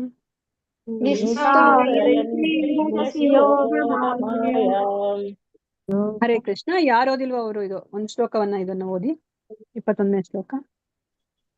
ಹರೇ ಕೃಷ್ಣ ಮಾತಾಜಿ ಓದ್ತೇನೆ. ನಾ ಓದಿ ಮತ್ತೆ ಪ್ರಭು. ಶ್ಲೋಕ 21. ಕುವೇತಿ ಭೂಮಾನ್ ಭಗವನ್ ಪರಮಾತ್ಮನ್ ಯೋಗೇಶ್ವರೋತಿರ್ಭವತಸ್ತ್ರಿಲೋಕ್ಯಾಂ ಕ್ವ ವಾ ಕಥಂ ವಾ ಕತಿ ವಾ ಕದೇತಿ ವಿಸ್ತಾರಯನ್ ಕ್ರೀಡಸಿ ಯೋಗ ಮಾಯಾಂ. ಹರೇ ಕೃಷ್ಣ ಮಾತಾಜಿ. ಹರೇ ಕೃಷ್ಣ ಪ್ರಭುಜಿ. ಧನ್ಯವಾದಗಳು ಪ್ರಭುಜಿ. ಇದು ವರ್ಡ್ ಟು ವರ್ಡ್ ಮೀನಿಂಗ್ ಯಾರಾದ್ರೂ ಓದಿ, ಯಾರು ಓದಿಲ್ವೋ ಅವರು ಓದಿ, ಮತ್ತೆ ಹಾಗೆ ಅನುವಾದವನ್ನು ಓದಿ. ಹರೇ ಕೃಷ್ಣ ಮಾತಾಜಿ. ಓದಿ ಪ್ರಭುಜಿ. ಹಾ ಮಾತಾಜಿ. ಕಂ ಯಾವನು ವೇತ್ತಿ ತಿಳಿಯುತ್ತಾನೆ, ಭೂಮಾನ್ ಹೇ ಪರಮ ಶ್ರೇಷ್ಠನೇ, ಭಗವನ್ ಹೇ ದೇವೋತ್ತಮ ಪರಮಪುರುಷನೇ, ಪರ ಆತ್ಮನ್ ಹೇ ಪರಮಾತ್ಮನೇ, ಯೋಗ ಈಶ್ವರ ಯೋಗ ಶಕ್ತಿಗಳ ಒಡೆಯನೇ, ಉತೀಹಿ ಲೀಲೆಗಳನ್ನು ಭವತಃ ಪ್ರಭುವಾದ ನಿನ್ನ, ತ್ರಿಲೋಕ್ಯಂ ಮೂರು ಲೋಕಗಳಲ್ಲಿ, ಕ್ವ ಎಲ್ಲಿ, ವಾ ಅಥವಾ ಕಥಂ ಹೇಗೆ, ವಾ ಅಥವಾ ಕತಿ ಎಷ್ಟು ಬಾರಿ, ವಾ ಅಥವಾ ಕದಾ ಯಾವಾಗ, ಇತಿ ಹೀಗೆ, ವಿಸ್ತಾರಯನ್ ಹರಡುತ್ತಾ, ಕ್ರೀಡಸಿ ಆಡುತ್ತೀಯೇ, ಯೋಗ ಮಾಯಾಂ ನಿನ್ನ ಆಧ್ಯಾತ್ಮಿಕ ಶಕ್ತಿಯನ್ನು. ಅನುವಾದ. ಹೇ ಅತ್ಯುತ್ತನಾದವನೇ, ಹೇ ದೇವೋತ್ತಮ ಪರಮಪುರುಷನೇ, ಹೇ ಸಕಲ ಯೋಗ ಶಕ್ತಿಯ ಪ್ರಭುವಾದ ಪರಮಾತ್ಮನೇ, ನಿನ್ನ ಲೀಲೆಗಳು ಈ ಮೂರು ಲೋಕಗಳಲ್ಲಿ ನಿರಂತರವಾಗಿ ಸಾಗಿವೆ. ಆದರೆ ನೀನು ನಿನ್ನ ಆಧ್ಯಾತ್ಮಿಕ ಶಕ್ತಿಯನ್ನು ಎಲ್ಲಿ, ಹೇಗೆ ಮತ್ತು ಯಾವಾಗ ವಿನಿಯೋಗಿಸುವೆ ಹಾಗೂ ಈ ಅಸಂಖ್ಯ ಲೀಲೆಗಳನ್ನು ಮಾಡುವೆ ಎಂಬುದನ್ನು ಯಾರು ತಾನೇ ಊಹಿಸಬಲ್ಲರು. ನಿನ್ನ ಆಧ್ಯಾತ್ಮಿಕ ಶಕ್ತಿಯು ಹೇಗೆ ಕಾರ್ಯನಿರ್ವಹಿಸುವುದೆಂಬ ರಹಸ್ಯವನ್ನು ಯಾರು ಅರಿಯಲಾರರು. ಹರೇ ಕೃಷ್ಣ ಹರೇ ಮಾತಾಜಿ, ಕೃಷ್ಣ ಧನ್ಯವಾದ ಪ್ರಭುಜಿ, ಮಾತಾಜಿ. ಧನ್ಯವಾದಗಳು ಪ್ರಭುಜಿ. ಹರೇ ಕೃಷ್ಣ. ಭಾವಾರ್ಥ ಯಾರಾದ್ರೂ ಒಬ್ರು ಓದಿ. ಓದ್ಲಾ ಮಾತಾಜಿ? ಓದಿದ್ದೆ. ಯಾರು ಹರೇ ಓದಿಲ್ವಾ? ಕೃಷ್ಣ. ಓದಿ. ಉಮಾ ಮಾತಾಜಿ ಓದಿಲ್ವಾ? ಆದ್ದರಿಂದ ಉಮಾ ಮಾತಾಜಿ ಓದಿ, ನೀವು ಓದಿಲ್ಲ ಅಂದ್ರೆ. ಭಾವಾರ್ಥ ವ್ಯಕ್ತಿಗಳಲ್ಲಿ, ಮಾನವ ಜೀವಿಗಳಲ್ಲಿ, ಪ್ರಾಣಿಗಳಲ್ಲಿ, ಮೀನುಗಳು ಹಾಗೂ ಇತ್ಯಾದಿಗಳಲ್ಲಿ ಕೇಳಿಸ್ತಾ ಇದೆ ಮಾತಾಜಿ? ಹಾ ಕೇಳಿಸ್ತಾ ಇದೆ, ಓದಿ ಮಾತಾಜಿ. ಇತ್ಯಾದಿಗಳಲ್ಲಿ ಶ್ರೀಕೃಷ್ಣನು ಅವತರಿಸುತ್ತಾನೆ ಎಂದು ಬ್ರಹ್ಮನು ಈ ಹಿಂದೆ ಹೇಳಿದ್ದನು. ಹೀಗೆಂದು ಮಾತ್ರಕ್ಕೆ ಭಗವಂತನು ತನ್ನ ಅವತಾರಗಳಿಂದಾಗಿ ಕೆಳಮಟ್ಟಿಗೆ ಇಳಿಯುವನೆಂದು ಅರ್ಥವಲ್ಲ. ಬ್ರಹ್ಮನಲ್ಲಿ ಸ್ಪಷ್ಟಪಡಿಸುವಂತೆ ಭಗವಂತನು ತನ್ನ ಆಧ್ಯಾತ್ಮ ಶಕ್ತಿಯಿಂದ ನೆರವೇರಿಸುವ ಕಾರ್ಯಗಳು ದಿವ್ಯ ಸ್ವರೂಪವನ್ನು ಯಾವ ಬದ್ಧಾತ್ಮನೂ ಅರಿಯಲಾರನು. ಭಗವಂತನು ಭೂಮಾನ್ ಎಂದರೆ ಅತ್ಯುನ್ನತನಾಗಿದ್ದರೂ ಆಗಲೂ ಆತ ಭಗವಾನನೇ ಆಗಿರುತ್ತಾನೆ. ಅಂದರೆ ನಿಜಧಾಮದಲ್ಲಿ ತಮ್ಮ ಪ್ರೇಮಲೀಲೆಗಳನ್ನು ತೋರುವ ಪರಮ ಸುಂದರ ಪುರುಷನಾಗಿರುತ್ತಾನೆ. ಜೊತೆಗೆ ಆತ ಅದೇ ಸಮಯದಲ್ಲಿ ಬದ್ಧಾತ್ಮರ ಎಲ್ಲ ಕಾರ್ಯಗಳಿಗೂ ಸಾಕ್ಷಿಯಾಗಿ ಹಾಗೂ ಅವುಗಳಿಗೆ ಅನುಮೋದನೆ ನೀಡುವ ಸರ್ವವ್ಯಾಪಿ ಪರಮಾತ್ಮನೂ ಆಗಿರುತ್ತಾನೆ. ಭಗವಂತನ ಅನಂತ ರೂಪಗಳಲ್ಲಿ ಯೋಗೀಶ್ವರ ಎಂಬ ಪದದ ಮೂಲಕ ವಿವರಿಸಲಾಗಿದೆ. ಪರಾತ್ಪರ ಸತ್ಯವು ಎಲ್ಲ ಯೋಗ ಶಕ್ತಿಗಳ ಅಧಿಪತಿ. ಆತ ತಾನೊಬ್ಬನಾಗಿದ್ದು ಶ್ರೇಷ್ಠನಾಗಿದ್ದರೂ ತನ್ನ ಮಹಿಮೆಯನ್ನು ಹಾಗೂ ಸಮೃದ್ಧಿಯನ್ನು ಅನೇಕ ಭಿನ್ನ ರೀತಿಯಲ್ಲಿ ವ್ಯಕ್ತಪಡಿಸುತ್ತಾನೆ. ಹರೇ ಕೃಷ್ಣ ಮಾತಾಜಿ, ಹರೇ ಕೃಷ್ಣ, ಧನ್ಯವಾದಗಳು. ಧನ್ಯವಾದಗಳು ಮಾತಾಜಿ. ಚಂದ್ರಕಲಾ ಮಾತಾಜಿ ಓದ್ತೀರಾ ನೀವು? ಇದು ಚಿಕ್ಕ ಪ್ಯಾರ ಒಂದಿದೆ, ಹೌದು. ಓದ್ತೀನಿ ಮಾತಾಜಿ. ಹಾ. ಕ್ಷುದ್ರ ಭೌತಿಕ ದೇಹದೊಂದಿಗೆ ತಮ್ಮನ್ನು ಗುರುತಿಸಿಕೊಳ್ಳುವ ಪ್ರಾಥಮಿಕ ಹಂತದಲ್ಲಿರುವ ಮೂಢರು ಅಂತಹ ಉನ್ನತ ಆಧ್ಯಾತ್ಮಿಕ ವಿಷಯಗಳನ್ನು ಅರ್ಥ ಮಾಡಿಕೊಳ್ಳಲಾರರು. ನಾಸ್ತಿಕ ವಿಜ್ಞಾನಿಗಳಂತಹ ಈ ಬದ್ಧಾತ್ಮರು ತಮ್ಮ ಗರ್ವ ಬುದ್ಧಿಯನ್ನೇ ಶ್ರೇಷ್ಠ ಎಂದು ಭಾವಿಸುತ್ತಾರೆ. ಭೌತಿಕ ಮಾಯೆಯಲ್ಲಿ ತಮ್ಮ ದೃಢ ನಂಬಿಕೆಯನ್ನಿಟ್ಟು ಅದರಲ್ಲೇ ಸಿಕ್ಕಿ ಬೀಳುವುದರಿಂದ ಅವರು ಭೌತಿಕ ಗುಣಗಳಿಂದ ಆವೃತರಾಗಿ ಭಗವತ್ ಜ್ಞಾನದಿಂದ ಅತಿ ದೂರಕ್ಕೆ ತಳ್ಳಲ್ಪಡುತ್ತಾರೆ. ಹರೇ ಕೃಷ್ಣ ಮಾತಾಜಿ. ಧನ್ಯವಾದಗಳು. ಹರೇ ಕೃಷ್ಣ. ಅಲ್ವಾ, ನೋಡಿ ಇಲ್ಲಿ ಎಷ್ಟು ಚೆನ್ನಾಗಿ ಪ್ರಭುಪಾದರು ಅರ್ಥ ಮಾಡಿಸ್ತಿದಾರಲ್ವಾ. ನಾವು ಇದಕ್ಕಿಂತ ಮುಂಚೆ ಚರ್ಚೆ ಮಾಡಿರೋ ತರನೇ ಭಗವಂತ ಅವರು ಮೀನಿನ ರೂಪದಲ್ಲೇ ಬರ್ಲಿ, ಅವರು ಒಂದು ವರಾಹ ರೂಪದಲ್ಲೇ ಬರ್ಲಿ, ಅಂದ್ರೆ ಯಾರು ನರಸಿಂಹ ಅವತಾರದಲ್ಲೇ ಬರ್ಲಿ ಅಲ್ವಾ. ಸೊ ನಾವು ಅವ್ರನ್ನ ಪ್ರಾಣಿ ಚೀತು ಅಂತ ನಾವೇನು ಹೇಳಲ್ಲ ಅಲ್ವಾ. ಭಗವಂತ ಯಾವಾಗ್ಲೂ ಸಹ ಅವ್ರು ಏನೇ ಲೀಲೆಗಳನ್ನು ಮಾಡಿದಾಗ ಅವರು ಆಧ್ಯಾತ್ಮಿಕವಾಗಿ ಅದನ್ನ ಮಾಡೋದು ಅಲ್ವಾ.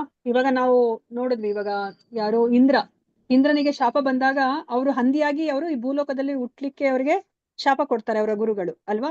ಸೊ ಶಾಪ ಕೊಟ್ಟಾಗ ಏನಾಗುತ್ತೆ, ಇಂದ್ರನ ಹಂದಿ ರೂಪ ಏನಿದೆ ಅದು ಆಧ್ಯಾತ್ಮಿಕವಾಗಿತ್ತ? ಇಲ್ಲ ಮಾತಾಜಿ, ಅದು ಭೌತಿಕ ಮಾತಾಜಿ. ಅದು ಭೌತಿಕ ಅಲ್ವಾ. ಅದ್ರದ್ದು ಸಮಯ ಅಂದ್ರೆ ಇಷ್ಟು ಸಮಯಗಳ ತನಕ ನೀನು ಈ ಏನು ಭೂಲೋಕದಲ್ಲಿ ಅಥವಾ ಭೌತಿಕ ಪ್ರಪಂಚದಲ್ಲಿ ನೀನು ಹಂದಿಯಾಗಿ ನೀನು ಜೀವನ ಮಾಡು ಅಂತ ಹೇಳ್ಬಿಟ್ಟು ಅವ್ರಿಗೆ ಶಾಪ ಕೊಟ್ಟಾಗ ಆ ಸಮಯ ಆದ್ರೂ ಸಹ ಇಂದ್ರ ವಾಪಸ್ ಬರ್ತಾ ಇಲ್ಲ ಅಲ್ವಾ. ಸೊ ಕೊನೆಗೆ ಬ್ರಹ್ಮನೇ ಬರ್ತಾರೆ, ನೀನ್ ಇಲ್ದಲೇ ಇದ್ರೆ ಇಲ್ಲಿ ಕಷ್ಟ ಆಗ್ತಾ ಇದೆ ಸ್ವರ್ಗವನ್ನ ನೋಡ್ಕೊಳ್ಲಿಕ್ಕೆ, ಸೊ ನೀನು ಬಾ ನೀನು ಅಂತಂದ್ರೆ ಇವಾಗ ಇಂದ್ರ ಏನ್ ಹೇಳ್ತಾರೆ? ನಾನು ಇಲ್ಲೇ ಸುಖವಾಗಿದ್ದೀನಿ, ನನ್ನ ಹೆಂಡತಿ ಮಕ್ಕಳ ಜೊತೆ ನಾನು ಬರಲ್ಲ ಅಂತಾರೆ ಮಾತಾಜಿ. ಅಲ್ವಾ, ಅವ್ರಿಗೆ ತುಂಬಾ ಕೆಲ್ಸ ಇದೆ ಅಲ್ಲಿ ಅಲ್ವಾ, ಹೆಂಡತಿ ಮಕ್ಳೆಲ್ಲ ಇದಾರೆ, ನಾನ್ ಬರೋದಿಲ್ಲ ಅಂತ ಹೇಳ್ತಾರೆ ಅಲ್ವಾ. ಅದು ಭೌತಿಕವಾಗಿ ಅವರು ಆ ಒಂದು ಹಂದಿಯ ಒಂದು ದೇಹವನ್ನ ಪಡ್ಕೊಂಡಾಗಿರೋಂತ ಸ್ಥಿತಿ ಅಲ್ವಾ. ಆದ್ರೆ ಭಗವಂತ ಆತರ ಅಲ್ಲ ಅಲ್ವಾ. ಅಂದ್ರೆ ನಾವ್ ಇಂದ್ರನನ್ನ ನಾವ್ ಇಲ್ಲಿ ಕಡಿಮೆ ಮಾಡ್ತಿಲ್ಲ, ಬಟ್ ಅರ್ಥ ಮಾಡಿಸ್ಲಿಕ್ಕೆ ಅಷ್ಟೇ ಸೊ ಹೇಳ್ತಾ ಇರೋದು. ಯಾಕಂದ್ರೆ ಎಲ್ಲಾ ದೇವತೆಗಳು ಸಹ ನಾವು ಗೌರವನ ಕೊಡ್ಬೇಕಂತ ನಮ್ಮ ಗುರು ಪರಂಪರೆಯಲ್ಲಿ ಹೇಳ್ಕೊಟ್ಟಿರೋದು. ಸೊ ಜಸ್ಟ್ ಏನಕ್ಕೆ ನಮ್ಗೆ ನಗು ಬರ್ತೆ ಅಂದ್ರೆ ನಾವು ಅರ್ಥ ಮಾಡ್ಕೋತಿಲ್ಲ ಅಲ್ವಾ, ಎಷ್ಟು ಭ್ರಮೆಯಲ್ಲಿ ಇದೀವಲ್ಲ, ಅದಕ್ಕೋಸ್ಕರ ನಾವು ದೇವರನ್ನ ನಾವೇ ದೇವರು ಅಂತ ಹೊರಟ್ಬಿಟ್ಟಿದೀವಿ ಅಲ್ವಾ. ನೋಡಿ ಇಲ್ಲಿ ವಿಜ್ಞಾನಿಗಳ ಬಗ್ಗೆ ಇಲ್ಲಿ ಹೇಳ್ತಾ ಇದಾರೆ, ಅವ್ರಿಗೆ ಎಷ್ಟು ಜ್ಞಾನ ಇದೆ ಅಲ್ವಾ. ನಾವು ಭಗವದ್ಗೀತೆ ತಿಳ್ಕೊಂಡ್ರ ಹಾಗೆ ಮತ್ತೆ ಭಾಗವತದಲ್ಲಿ ತಿಳ್ಕೊಂಡ್ರ ಹಾಗೆ ನಾವು ಯಾವುದೇ ಒಂದು ಜ್ಞಾನವನ್ನ ಭಗವಂತನಿಗೆ ಕೊಡ್ಲಿಲ್ಲ ಅಂದ್ರೆ ಅಲ್ವಾ. ನಮ್ಗೆ ಪ್ರಹ್ಲಾದ ಮಹಾರಾಜ ಅದೇ ಹೇಳಿದ್ದು ಅಲ್ವಾ, ನಮ್ಗೆ ಎಷ್ಟೇ ಜ್ಞಾನ ಇರ್ಬೋದು, ನಮ್ಗೆ ಎಷ್ಟೇ ನೈಪುಣ್ಯತೆ ಇದ್ರೂನು ಅದನ್ನ ನಾವು ಭಗವಂತನಿಗೆ ನಾವು ಉಪಯೋಗಿಸಿಲ್ಲ, ಭಗವಂತನ ಸೇವೆಗೆ ಉಪಯೋಗಿಸಿಲ್ಲ ಅಂತಂದ್ರೆ ಅದು ಕ್ಷುಲ್ಲಕ, ಅದಕ್ಕೇನು ಅರ್ಥನೇ ಇಲ್ಲ ಅಲ್ವಾ. ಇವಾಗ ನಾವೂನು ಅಷ್ಟೇ ಈ ಭೌತಿಕ ಪ್ರಪಂಚ ನಾವು ನೋಡ್ತೀವಿ. ಇವಾಗ ನಾವು ಎಷ್ಟೇ ಓದಿ ಎಷ್ಟೇ ಸಂಪಾದನೆ ಮಾಡಿದ್ರು ಸಹ ನಮ್ಮ ತಂದೆ ತಾಯಿಗಳನ್ನ ನಾವು ನೋಡ್ಕೊಳ್ಳಿಲ್ಲ ಅಂದ್ರೆ ನಮ್ಮ ಅಕ್ಕಪಕ್ಕದವರು, ನಮ್ಮ ಬಂಧು ಬಾಂಧವರೇ ಬೈತಾರೆ, ಸ್ನೇಹಿತರೇ ಬೈತಾರೆ ಅಲ್ವಾ. ಇಷ್ಟೆಲ್ಲ ದುಡ್ದು ಏನ್ ಪ್ರಯೋಜನ, ನೀನು ತಂದೆ ತಾಯಿಗಳನ್ನ ಈ ತರ ನೋಡ್ಕೊತಾ ಇದೀಯಾ ಅಂತ ಅಲ್ವಾ. ಅದೇ ತರನೇ ನಮಗ್ ಕೊಟ್ಟಿರೋದು ಯಾರು, ಭಗವಂತನೇ ಕೊಟ್ಟಿರೋದು. ಏನೇ ಒಂದು ಕಲೆ ಇದ್ರೂ ಸಹ ಅದನ್ನ ಕೊಟ್ಟಿರೋದು ನಮ್ಗೆ ಭಗವಂತನಿಗೆ ನಾವು ಅದನ್ನ ಉಪಯೋಗಿಸ್ತಿಲ್ಲ, ನಮ್ಮ ಒಂದು ಇಂದ್ರಿಯ ಸುಖಕ್ಕೋಸ್ಕರ ಉಪಯೋಗಿಸ್ಕೊಂಡ್ವಿ ಅಂತಂದ್ರೆ ಅದು ಕ್ಷುಲ್ಲಕವಾದದ್ದು, ಅದಕ್ಕೆ ಯಾವುದೇ ಒಂದು ಅರ್ಥ ಇಲ್ಲ ಅಲ್ವಾ. ಅದನ್ನೇ ಇಲ್ಲಿ ಹೇಳ್ತಾ ಇದಾರೆ ನೋಡಿ. ಇದನ್ನ ಈ ಭಗವಂತ ಮಾಡುವಂತ ಲೀಲೆಗಳನ್ನ ಯಾರು ಅರ್ಥ ಮಾಡ್ಕೊಳ್ಲಿಕ್ಕೆ ಆಗೋದಿಲ್ಲ ಅಲ್ವಾ. ಹೇಗೆ ಅದು ಹಂದಿನೇ, ಅದ್ರ ದೇಹ ನೋಡಿದ್ರೆ ಹಂದಿ ತರನೇ ಇದೆ, ಅದು ಹೇಗೆ ಆಧ್ಯಾತ್ಮಿಕ ಅಂತ ವಾದ ಮಾಡ್ತಾರೆ ಅಲ್ವಾ. ಸೊ ಇವಾಗ ಅದನ್ನೇ ಇಲ್ಲಿ ಹೇಳ್ತಾ ಇದಾರೆ. ಈ ಒಂದು ನಾವು ಈ ಕ್ಷುದ್ರ ಭೌತಿಕ ದೇಹದೊಂದಿಗೆ ನಮ್ಮನ್ನ ನಾವು ಗುರುತಿಸ್ಕೊತಾ ಇದೀವಿ, ನಾವು ಅಲ್ಲೇ ನಾವು ಮೂಢರಾಗಿದ್ದೀವಿ ಅಲ್ವಾ. ಎಷ್ಟು ಒಂದು ಭ್ರಮೆಯಲ್ಲಿ ಬದುಕ್ತಾ ಇದೀವಿ, ನಮ್ಮನ್ನ ದೇಹ ಅನ್ಕೊಂಡು ಬದುಕ್ತಿದೀವಿ ಅಲ್ವಾ. ಈ ದೇಹ ಅನ್ನೋದು ಒಂದು ಮಿಷನ್, ಒಂದು ಡ್ರೆಸ್ ಅಷ್ಟೇ ಈ ಒಂದು ಜನ್ಮವನ್ನ ನಾವು ಸಾಗಿಸ್ಲಿಕ್ಕೆ.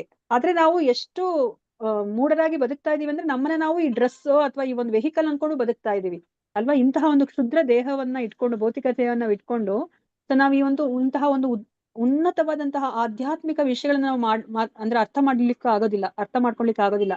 ಅದಕ್ಕೇನೆ ಭಗವಂತನನ್ನ ಅಧೋಕ್ಷಜ ಅಂತ ಕರೀತಾರೆ. ಅಧೋಕ್ಷಜ ಅಂದ್ರೆ ಏನರ್ಥ, ನಮ್ಮ ಒಂದು ಆಲ್ಫಾಬೆಟ್ ಅಲ್ಲಿ, ನಮ್ಮ ಒಂದು ವರ್ಣಮಾಲೆಯಲ್ಲಿ ಅಂದ್ರೆ ಆ ಮತ್ತೆ ಕ್ಷ ತನಕ ಅಕ್ಷರಮಾಲೆಗಳಿದೆ ಅಲ್ವಾ. ಎಷ್ಟು ಅಕ್ಷರಮಾಲೆಗಳಿದೆ ನಮ್ಮ ಆ ಇಂದ ಕ್ಷ ತನಕ? ಯಾರಿಗಾದ್ರೂ ಗೊತ್ತಿದ್ಯಾ, ಮರ್ತೋಗಿದ್ಯಾ? 42. 52 ಮಾತಾಜಿ, ಗೀತಾ ಮಾತಾಜಿ ಎಷ್ಟು? 42. 52 ಮಾತಾಜಿ. 32 ಮಾತಾಜಿ, 32. ಇಲ್ಲ ಮಾತಾಜಿ, ಇನ್ನ ಜಾಸ್ತಿ ಇದೆ. ಯಾರು 48. ಟೀಚರ್ಸ್ ಇಲ್ಲ ಇಲ್ಲಿ ಹೇಳ್ಕೊಡೋರು? 42. 48 ಅಥವಾ 52 ಅಲ್ವಾ. ಕ್ಷಾಜ ಅಲ್ಲಿ ತನಕ 52 ತಗೊಂಡ್ರೆ ಮಾತಾಜಿ. ಕ್ಷಾತ್ರಜ್ಞ 52 ಮಾತಾಜಿ. ಓಕೆ, ಈಗ ಲಾವರು 52 ಮಾತ್ರನೇ ಇರೋದು. ಕ್ಷಾತ್ರಜ್ಞ ಎಲ್ಲ ತಗೊಂಡ್ರೆ 52 ಆಗತ್ತೆ ಅನ್ಸುತ್ತೆ. ಸೊ ಇವಾಗ ನಮ್ಗೆ ಏನ್ ಹೇಳ್ತಿದಾರೆ? ಓಕೆ, ಸೊ ಇವಾಗ ಏನನ್ನ ಅರ್ಥ ಮಾಡ್ಕೋಬೇಕಂದ್ರೆ, ನಮ್ಗೆ ಆ ಇಂದ ಕ್ಷ ತನಕ ಏನೆಲ್ಲ ಅಕ್ಷರಗಳಿದೆ ಅದನ್ನೆಲ್ಲ ನಾವು ಎಷ್ಟೊಂದು ಪರ್ಮುಟೇಷನ್ ಕಾಂಬಿನೇಷನ್ ಹಾಕೊಂಡು ನಾವು ಜೋಡಿಸ್ಕೊಂಡು ನಾವು ಭಗವಂತನನ್ನ ನಾವು ಅರ್ಥ ಮಾಡ್ಕೋತೀವಿ, ಹೊಗಳ್ತೀವಿ ಅಂತಂದ್ರೆ ಸಾಧ್ಯನೇ ಇಲ್ಲ. ಅದಕ್ಕೆ ಅವ್ರನ್ನ ಅಧೋಕ್ಷಜ ಅಂತ ಹೇಳ್ತಾರೆ. ನೀವು ಆ ಮತ್ತೆ ಕ್ಷದಿಂದ ತಗೊಂಡು ಏನೇ ಪದಗಳನ್ನ ಉಪಯೋಗಿಸ್ಕೊಂಡು ನೀವು ಭಗವಂತನ ನೀವು ಊಹಿಸ್ಕೊಂಡ್ರೆ ಅಥವಾ ಅರ್ಥ ಮಾಡ್ಕೊಳ್ಲಿಕ್ಕೆ ಹೋದ್ರೂ ಸಾಧ್ಯ ಇಲ್ಲ. ಅದಕ್ಕೆ ಅವ್ರನ್ನ ಅಧೋಕ್ಷಜ ಅಂತ ಹೇಳ್ಬಿಟ್ಟು ನೋಡಿ, ಅಷ್ಟು ಚೆನ್ನಾಗಿ ನಮ್ಮ ಹಿರಿಯರು ಹೇಳಿದ್ದಾರೆ ಅಲ್ವಾ, ಭಗವಂತನನ್ನ ವರ್ಣಿಸಿದ್ದಾರೆ. ಅದನ್ನೇ ಇಲ್ಲಿ ಹೇಳ್ತಾ ಇದ್ದಾರೆ. ಅವ್ರು ಯಾರನ್ನು ಸಹ ಇಂತಹ ಉನ್ನತ ಆಧ್ಯಾತ್ಮಿಕ ವಿಷಯಗಳನ್ನ ಅರ್ಥ ಮಾಡ್ಕೊಳ್ಲಿಕ್ಕೆ ಸಾಧ್ಯ ಇಲ್ಲ. ನಾಸ್ತಿಕ ವಿಜ್ಞಾನಿಗಳು ಏನ್ ಮಾಡ್ತಾ ಇದಾರೆ, ಅವರ ಗರ್ವ ಬುದ್ಧಿಯನ್ನೇ ಶ್ರೇಷ್ಠ ಅಂತ ಭಾವಿಸ್ತಾರೆ ಅಲ್ವಾ. ಇವಾಗ ಏನೋ ಒಂದು ಲ್ಯಾಬ್ ಅಲ್ಲಿ ಏನೋ ಒಂದು ತಯಾರು ಮಾಡ್ತಾರೆ ಅಲ್ವಾ, ತಯಾರು ಮಾಡಿದ್ರೆ ಅವರು ನಾವು ತಯಾರು ಮಾಡಿದೀವಿ ಅಂತ ಗರ್ವದಿಂದ ಬೀಗ್ತಾರೆ. ಆದ್ರೆ ಅದಕ್ಕೆ ಬೇಕಾಗಿರುವಂತಹ ಆ ಮೂಲಭೂತ ವಸ್ತುಗಳನ್ನ ಯಾರು ಕೊಟ್ಟಿದ್ದಾರೆ ಅಂತ ಹೇಳ್ಬಿಟ್ಟು ಅವ್ರು ಯೋಚನೆ ಮಾಡೋದಿಲ್ಲ. ಅದನ್ನ ಮಾಡ್ಲಿಕ್ಕೆ ಬೇಕಾಗಿರುವಂತಹ ಬುದ್ಧಿಶಕ್ತಿಯನ್ನ ಯಾರು ಕೊಟ್ರು ಅಂತ ಅವ್ರು ಯೋಚನೆ ಮಾಡೋದಿಲ್ಲ ಅಲ್ವಾ. ಸೊ ಅವ್ರು ಗರ್ವ ಪಡ್ತಾರೆ. ಈಗ ಬ್ರಹ್ಮನು ಅದನ್ನೇ ಮಾಡಿದ್ದು ಅಲ್ವಾ. ಬ್ರಹ್ಮ ಆಕ್ಚುಲಿ ಅವರು ತಪಸ್ಸನ್ನ ಮಾಡಿ ಭಗವಂತನನ್ನ ಒಲಿಸ್ಕೊಂಡು ಅವರು ಆ ಒಂದು ಚತುಶ್ಲೋಕಿ ಭಾಗವತವನ್ನ ಅವರು ಅದನ್ನ ಬೋಧನೆ ಮಾಡ್ಕೊಂಡ್ಮೇಲೆ ಬ್ರಹ್ಮ ಅದನ್ನೇ ಕೇಳ್ಕೊಳೋದು, ಭಗವಂತ ನೀನ್ ನನಗೆ ಇಂತಹ ಒಂದು ದೊಡ್ಡ ಒಂದು ಆದೇಶವನ್ನ ಕೊಡ್ತಾ ಇದೀಯಾ, ನಾನೀಗ ಸೃಷ್ಟಿ ಕಾರ್ಯ ಮಾಡ್ತಾ ಇದ್ರೆ ನನಗೆ ಏನ್ ಅನ್ಸುತ್ತೆ ಅಂತಂದ್ರೆ ನಾನೇ ಮಾಡ್ತಾ ಇದೀನಿ ಅಂತ ನನಗೆ ಗರ್ವ ಬರುತ್ತೆ. ಆ ಗರ್ವ ಬರ್ದಲೇ ಇರೋ ತರ ನನಗೆ ನೀನು ಏನಾದ್ರೂ ಒಂದು ನನಗೆ ಆದೇಶವನ್ನ ಕೊಡು, ಅಥವಾ ನಾನು ಏನ್ ಮಾಡ್ಬೇಕು ಆ ತರ ಗರ್ವ ಬರಬಾರ್ದು ಅಂತಂದ್ರೆ ಅಂತ ಹೇಳ್ಬಿಟ್ಟೆ ಹೇಳ್ತಾರೆ. ನೋಡಿ, ಬ್ರಹ್ಮನಿಗೆ ಅವಾಗ್ಲೇನೆ ಅವ್ರಿಗೆ ಗೊತ್ತಿದೆ, ಅದರ ಅರಿವಿದೆ ಅಲ್ವಾ. ಯಾಕಂದ್ರೆ ಇವಾಗ ನಮ್ಮನ್ನು ಅಷ್ಟೇ, ಇವಾಗ ಯಾವ್ದೋ ಒಂದು ಇನ್ಸ್ಟಿಟ್ಯೂಷನ್ ಕೊಟ್ಬಿಟ್ಟು ನೋಡ್ಕೊಳ್ಳಿ ಅಂದ್ರೆ ಕೊನೆಗೆ ನಾವು ನೋಡ್ಕೊಂತ ನಮ್ಗೆ ಏನ್ ಅನ್ಸುತ್ತೆ, ಯಾರೋ ಬಿಟ್ಟು ಹೋಗಿರ್ತಾರೆ, ನಾವು ನೋಡ್ಕೊತಾ ಇದೀವಿ ಅಷ್ಟೇ, ಕೊನೆಗೆ ನಾನೇ ಇದರ ಮಾಲೀಕನೇನೋ ಅನ್ನೋ ತರ ನಮ್ಗೆ ಬಂದ್ಬಿಡುತ್ತೆ ಭಾವನೆ ಅಲ್ವಾ. ಸೊ ಅದಕ್ಕೆ ಬ್ರಹ್ಮನಿಗೆ ಆತರ ಭಾವನೆ ಬರ್ಲಿಕ್ಕೆ ಇಷ್ಟ ಇಲ್ಲ. ನಾನು ಯಾವಾಗ್ಲೂ ನನ್ನ ಸ್ಥಾನದ ಅರಿವಿರ್ಬೇಕು, ನಾನು ಯಾವಾಗ್ಲೂ ನಾನು ಸರ್ವೆಂಟ್ ಅಂದ್ರೆ ನಾನು ಸೇವಕ ಅನ್ನೋ ಒಂದು ಭಾವನೆನೇ ಇರ್ಬೇಕು ಅಂತ ಹೇಳ್ಬಿಟ್ಟು ಅವ್ರು ಬೇಡ್ಕೋತಾ ಇದಾರೆ ಭಗವಂತನಲ್ಲಿ ನೋಡಿ ಅಲ್ವಾ. ಅವಾಗ್ಲೇನೆ ಬೇಡ್ಕೋತಾ ಇದಾರೆ, ಅವ್ರು ಮೊದಲಲ್ಲೇ ಬೇಡ್ಕೋತಾ ಇದಾರೆ. ಅದಕ್ಕೆ ಭಗವಂತ ಏನ್ ಹೇಳ್ತಾರೆ, ನೀನ್ ಯಾವಾಗ್ಲೂ ಭಕ್ತಿ ಯೋಗದಲ್ಲಿ ಇರು.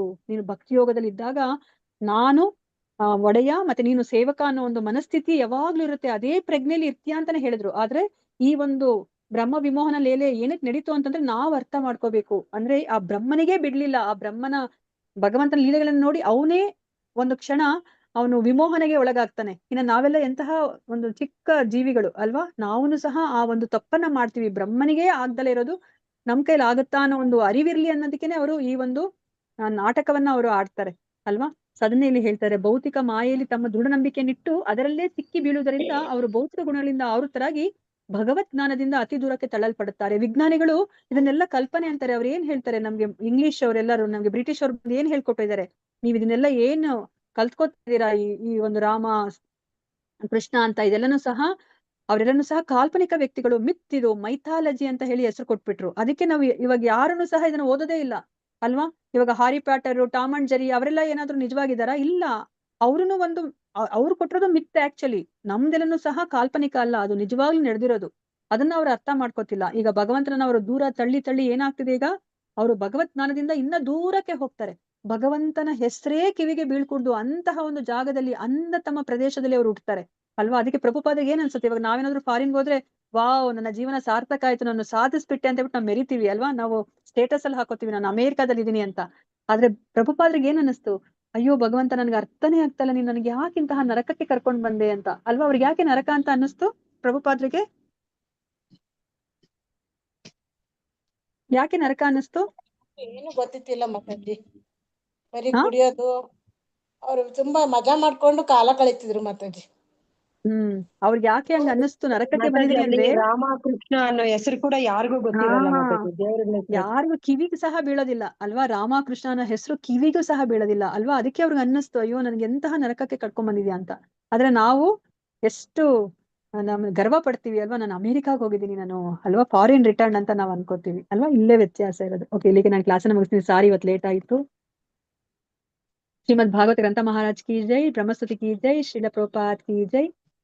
ಇಲ್ಲಿ ನೆರೆದಿರುವ ಅನಂತ ಕೋಟಿ ವೈಷ್ಣವ ಭಕ್ತರೊಂದಿಗೆ ಕಿ ಜೈ. ವಾಂಚಕಲ್ಪತರುಭ್ಯಶ್ಚ ಕೃಪಾ ಸಿಂಧುಭ್ಯಶ್ಚ ಪತಿತಾನಾಂ ಪಾವನೇಭ್ಯೋ ವೈಷ್ಣವೇಭ್ಯೋ ನಮೋ ನಮಃ. ಹರೇ ಕೃಷ್ಣ ಕೃಷ್ಣ ಕೃಷ್ಣ ಹರೇ ಹರೇ, ಹರೇ ರಾಮ ರಾಮ ರಾಮ ಹರೇ ಹರೇ. ಹರೇ ಕೃಷ್ಣ. ಎಲ್ಲರಿಗೂ ಧನ್ಯವಾದಗಳು. ಈಗ ರಥಯಾತ್ರೆ ಬರುತ್ತೆ, ಎಲ್ಲರೂ ಅದರಲ್ಲಿ ಭಾಗವಹಿಸಿ ಭಗವಂತನ ನಿಮ್ಮ ಹೃದಯ ಅನ್ನೋ ಒಂದು ಮಂದಿರಕ್ಕೆ ಅವ್ರನ್ನ ಎಳ್ಕೊಂಡ್ ಬನ್ನಿ ರಥದಲ್ಲಿ ಅಲ್ವಾ. ರಥನ ನಾವು ಎಳಿತೀವಿ ಅಲ್ವಾ, ನಮ್ ಕಡೆಗೆ ಎಳ್ಕೋತೀವಿ ಅಂದ್ರೆ ನಮ್ಮ ಹೃದಯದೊಳಗಡೆ ನಾವು ಸ್ಥಾಪನೆ ಮಾಡ್ಕೋಬೇಕು ಭಗವಂತನನ್ನ. ಭಗವಂತ ಎಷ್ಟು ಕರುಣಾಮಯಿ ಅಲ್ವಾ. ನಾವು ಅವ್ರ ದೇವಸ್ಥಾನಕ್ಕೆ ಹೋಗೋದಿಲ್ಲ, ಅವ್ರ ದರ್ಶನ ಪಡೆಯೋದಿಲ್ಲ ಅಂತ ಹೇಳ್ಬಿಟ್ಟು ಅವರೇ ಹೊರಗಡೆ ಬರ್ತಾರೆ, ನನ್ನ ದರ್ಶನ ತಗೊಳ್ಳಿ ನೀವು ಪುನೀತರಾಗಿ ಅಂತ ಹೇಳ್ಬಿಟ್ಟು ಅಲ್ವಾ. ಆ ಒಂದು ಸದಾವಕಾಶವನ್ನ ನಾವೆಲ್ಲರೂ ಉಪಯೋಗಿಸ್ಕೊಳ್ಳೋಣಂತೆ. ಸೊ ಎಲ್ಲರಿಗೂ ಒಳಿತಾಗ್ಲಿ, ಶುಭವಾಗ್ಲಿ. ಹರೇ ಕೃಷ್ಣ. ಹರೇ ಕೃಷ್ಣ. ಹರೇ ಕೃಷ್ಣ. ಎಲ್ಲರಿಗೂ ಧನ್ಯವಾದಗಳು. ಇಷ್ಟೊತ್ತು ನೀವು ಶ್ರದ್ಧೆಯಿಂದ ಕೂತ್ಕೊಂಡು ಕೇಳಿರೋದಕ್ಕೆ. ಪ್ರತಿ ಕ್ಷಣ ಕೃಷ್ಣ ನಾಮಸ್ಮರಣೆ ಮಾಡಿ, ಒಂದು ಕ್ಷಣನೂ ಕೃಷ್ಣನ ಮರ್ತಿ ಇರಬೇಡಿ. ಹರೇ ಕೃಷ್ಣ. ಮಾತಾಜಿ ಏನಾದ್ರು ಕೇಳ್ಬೇಕಾ? ಹೌದಾ ಮಾತಾಜಿ, ಇದು ಒಂದೇ ಒಂದು ಡೌಟ್ ಕೇಳ್ಬೇಕು. ಹೇಳಿ ಮಾತಾಜಿ. ಮಾತಾಜಿ, ಇವಾಗ 12 ಮಹಾಜನಗಳು ಅಂತ ಹೇಳ್ತೀವಲ್ಲ ಮಾತಾಜಿ, ಸ್ವಯಂಭೂರ್ ನಾರದ ಶಂಭು, ಕುಮಾರ ಕಪಿಲೋ ಮನುಹು, ಪ್ರಹ್ಲಾದೋ ಜನಕೋ ಭೀಷ್ಮೋ, ಬಲಿ ವೈಯಾಸಕಿ ವಯಂ ಸುಖ ಮುನಿಗಳು ಮತ್ತೆ ನಾನು. ವಯಂ ಅಂದ್ರೆ ಅಲ್ಲಿ ಅವರು ಯಮಧರ್ಮರಾಜ ನಾನು ಅಂತ ಹೇಳ್ತಾ ಇದಾರೆ. ವಯಂ ನಾನು ಸಹ ಸೇರಿ ಅಂತ 12 ಜನ. ಇವಾಗ ಸ್ವಯಂಭೂರ್ ಅಂದ್ರೆ ಅವರು ಸ್ವಯಂಭೂರ್ ಅಂದ್ರೆ ಬ್ರಹ್ಮನ ಮಾತಾಜಿ. ಹೌದು ಮಾತಾಜಿ. ಅವರು ಅಂದ್ರೆ ಭೌತಿಕ ಸ್ವಯಂಭೂ ಮನು ಅಂದ್ರೆ ಬೇರೆನಾ, ಸ್ವಯಂಭೂರ್ ಅಂದ್ರೆ ಬೇರೆನಾ ಮಾತಾಜಿ? ಸ್ವಯಂಭೂ ಮನು ಬೇರೆ. ಸ್ವಯಂಭೂ ಅಂದ್ರೆ ಅಲ್ಲಿ ಬ್ರಹ್ಮ ಅಂತ, ಇನ್ನೊಂದ್ಸತಿ ಮನು ಅಂತ ಹೇಳ್ತಿದೀವಲ್ಲ ಅದು ಮನುಗಳು ಬರುತ್ತೆ, ಎಲ್ಲ ಮನುಗಳು. ಯಾರೇ ಆ ಒಂದು ಸಮಯದಲ್ಲಿ ಇರೋ ಮನು ಆಡಳಿತ ಮಾಡ್ತಿರ್ತಲ್ಲ ಆ ಮನು. ಈ ಸ್ವಯಂಭೂ ಅಂತಂದ್ರೆ ಫಸ್ಟ್ ಹೇಳ್ತಾ ಇರೋದು ಸ್ವಯಂಭೂ ಬ್ರಹ್ಮ, ಸ್ವಯಂಭೂ ನಾರದ ಶಂಭು. ಮಾತಾಜಿ ಧನ್ಯವಾದಗಳು ಮಾತಾಜಿ. ಸ್ವಲ್ಪ ಡೌಟ್ ಇತ್ತು. ಹೇಳಿ. ಈ ಭಗವಂತನ ದೇವತೆಯಾಗಿ, ಮನುಷ್ಯನಾಗಿ, ಮತ್ತೆ ಋಷಿಯಾಗಿ ಇದು ಅವತಾರ ಮಾಡಿದ್ನು, ಅದಕ್ಕೆ ಲೀಲಾವತಾರ ಅಂತ ಹೇಳ್ತಾರೆ ಮಾತಾಜಿ. ಅದು ಲೀಲಾವತಾರದಲ್ಲಿ ಬರುತ್ತಾ? ಯಾವ ಅವತಾರದಲ್ಲಿ ಬರುತ್ತೆ? ಭಗವಂತನು ದೇವತೆಯಾಗಿ, ಋಷಿಯಾಗಿ, ಮತ್ತೆ ನರನಾಗಿ, ಪ್ರಾಣಿಯಾಗಿ, ಜಲಚರನಾಗಿ ಅವತರಿಸಿದ್ದಾನಲ್ಲ ಮಾತಾಜಿ. ಒಂದೊಂದ್ ತರ ಮಾತಾಜಿ. ಇವಾಗ ನೀವು ಎಕ್ಸಾಂಪಲ್ ಕೊಟ್ರಿ, ಈಗ ಯಾರನ್ನ ವೇದವ್ಯಾಸರನ್ನ ಕೊಟ್ರಿ, ವೇದವ್ಯಾಸರು ಶಕ್ತಿ ಅವತಾರಕ್ಕೆ ಬರ್ತಾರೆ ಅಲ್ವಾ. ಸೊ ಲೀಲಾವತಾರದಲ್ಲಿ ನಮ್ಗೆ ದಶಾವತಾರ ಇದೆಯಲ್ಲ, ಅದೆಲ್ಲೂ ಸಹ ಲೀಲಾವತಾರದಲ್ಲಿ ಬರುತ್ತೆ. ಇವಾಗ ಬ್ರಹ್ಮ ವಿಷ್ಣು ಮಹೇಶ್ವರ, ಸೊ ಅವರು ಗುಣಾವತಾರದಲ್ಲಿ ಬರ್ತಾರೆ. ಗರ್ಭದ ಕಷಾಯ ವಿಷ್ಣು, ಕ್ಷೀರದ ಕಷಾಯ ವಿಷ್ಣು, ಮತ್ತೆ ಕಾರಣದ ಕಷಾಯ ವಿಷ್ಣು ಅವರು ಪುರುಷ ಅವತಾರದಲ್ಲಿ ಬರ್ತಾರೆ. ಮನ್ವಂತರ ಅವತಾರದಲ್ಲಿ 4 ರೂಪದಲ್ಲಿ ಬರ್ತಾರಲ್ಲ ಅವರು, ಶ್ವೇತ, ಮತ್ತೆ ಗ್ರೀನ್ ಕಲರು, ಮತ್ತೆ ಯಾವುದು ಕಪ್ಪು ಕಲರು, ಮತ್ತೆ ಗೋಲ್ಡನ್ ಕಲರ್ ಬರ್ತಾರಲ್ಲ, ಅದು ಯುಗಾವತಾರದಲ್ಲಿ ಬರ್ತಾರೆ ಮಾತಾಜಿ.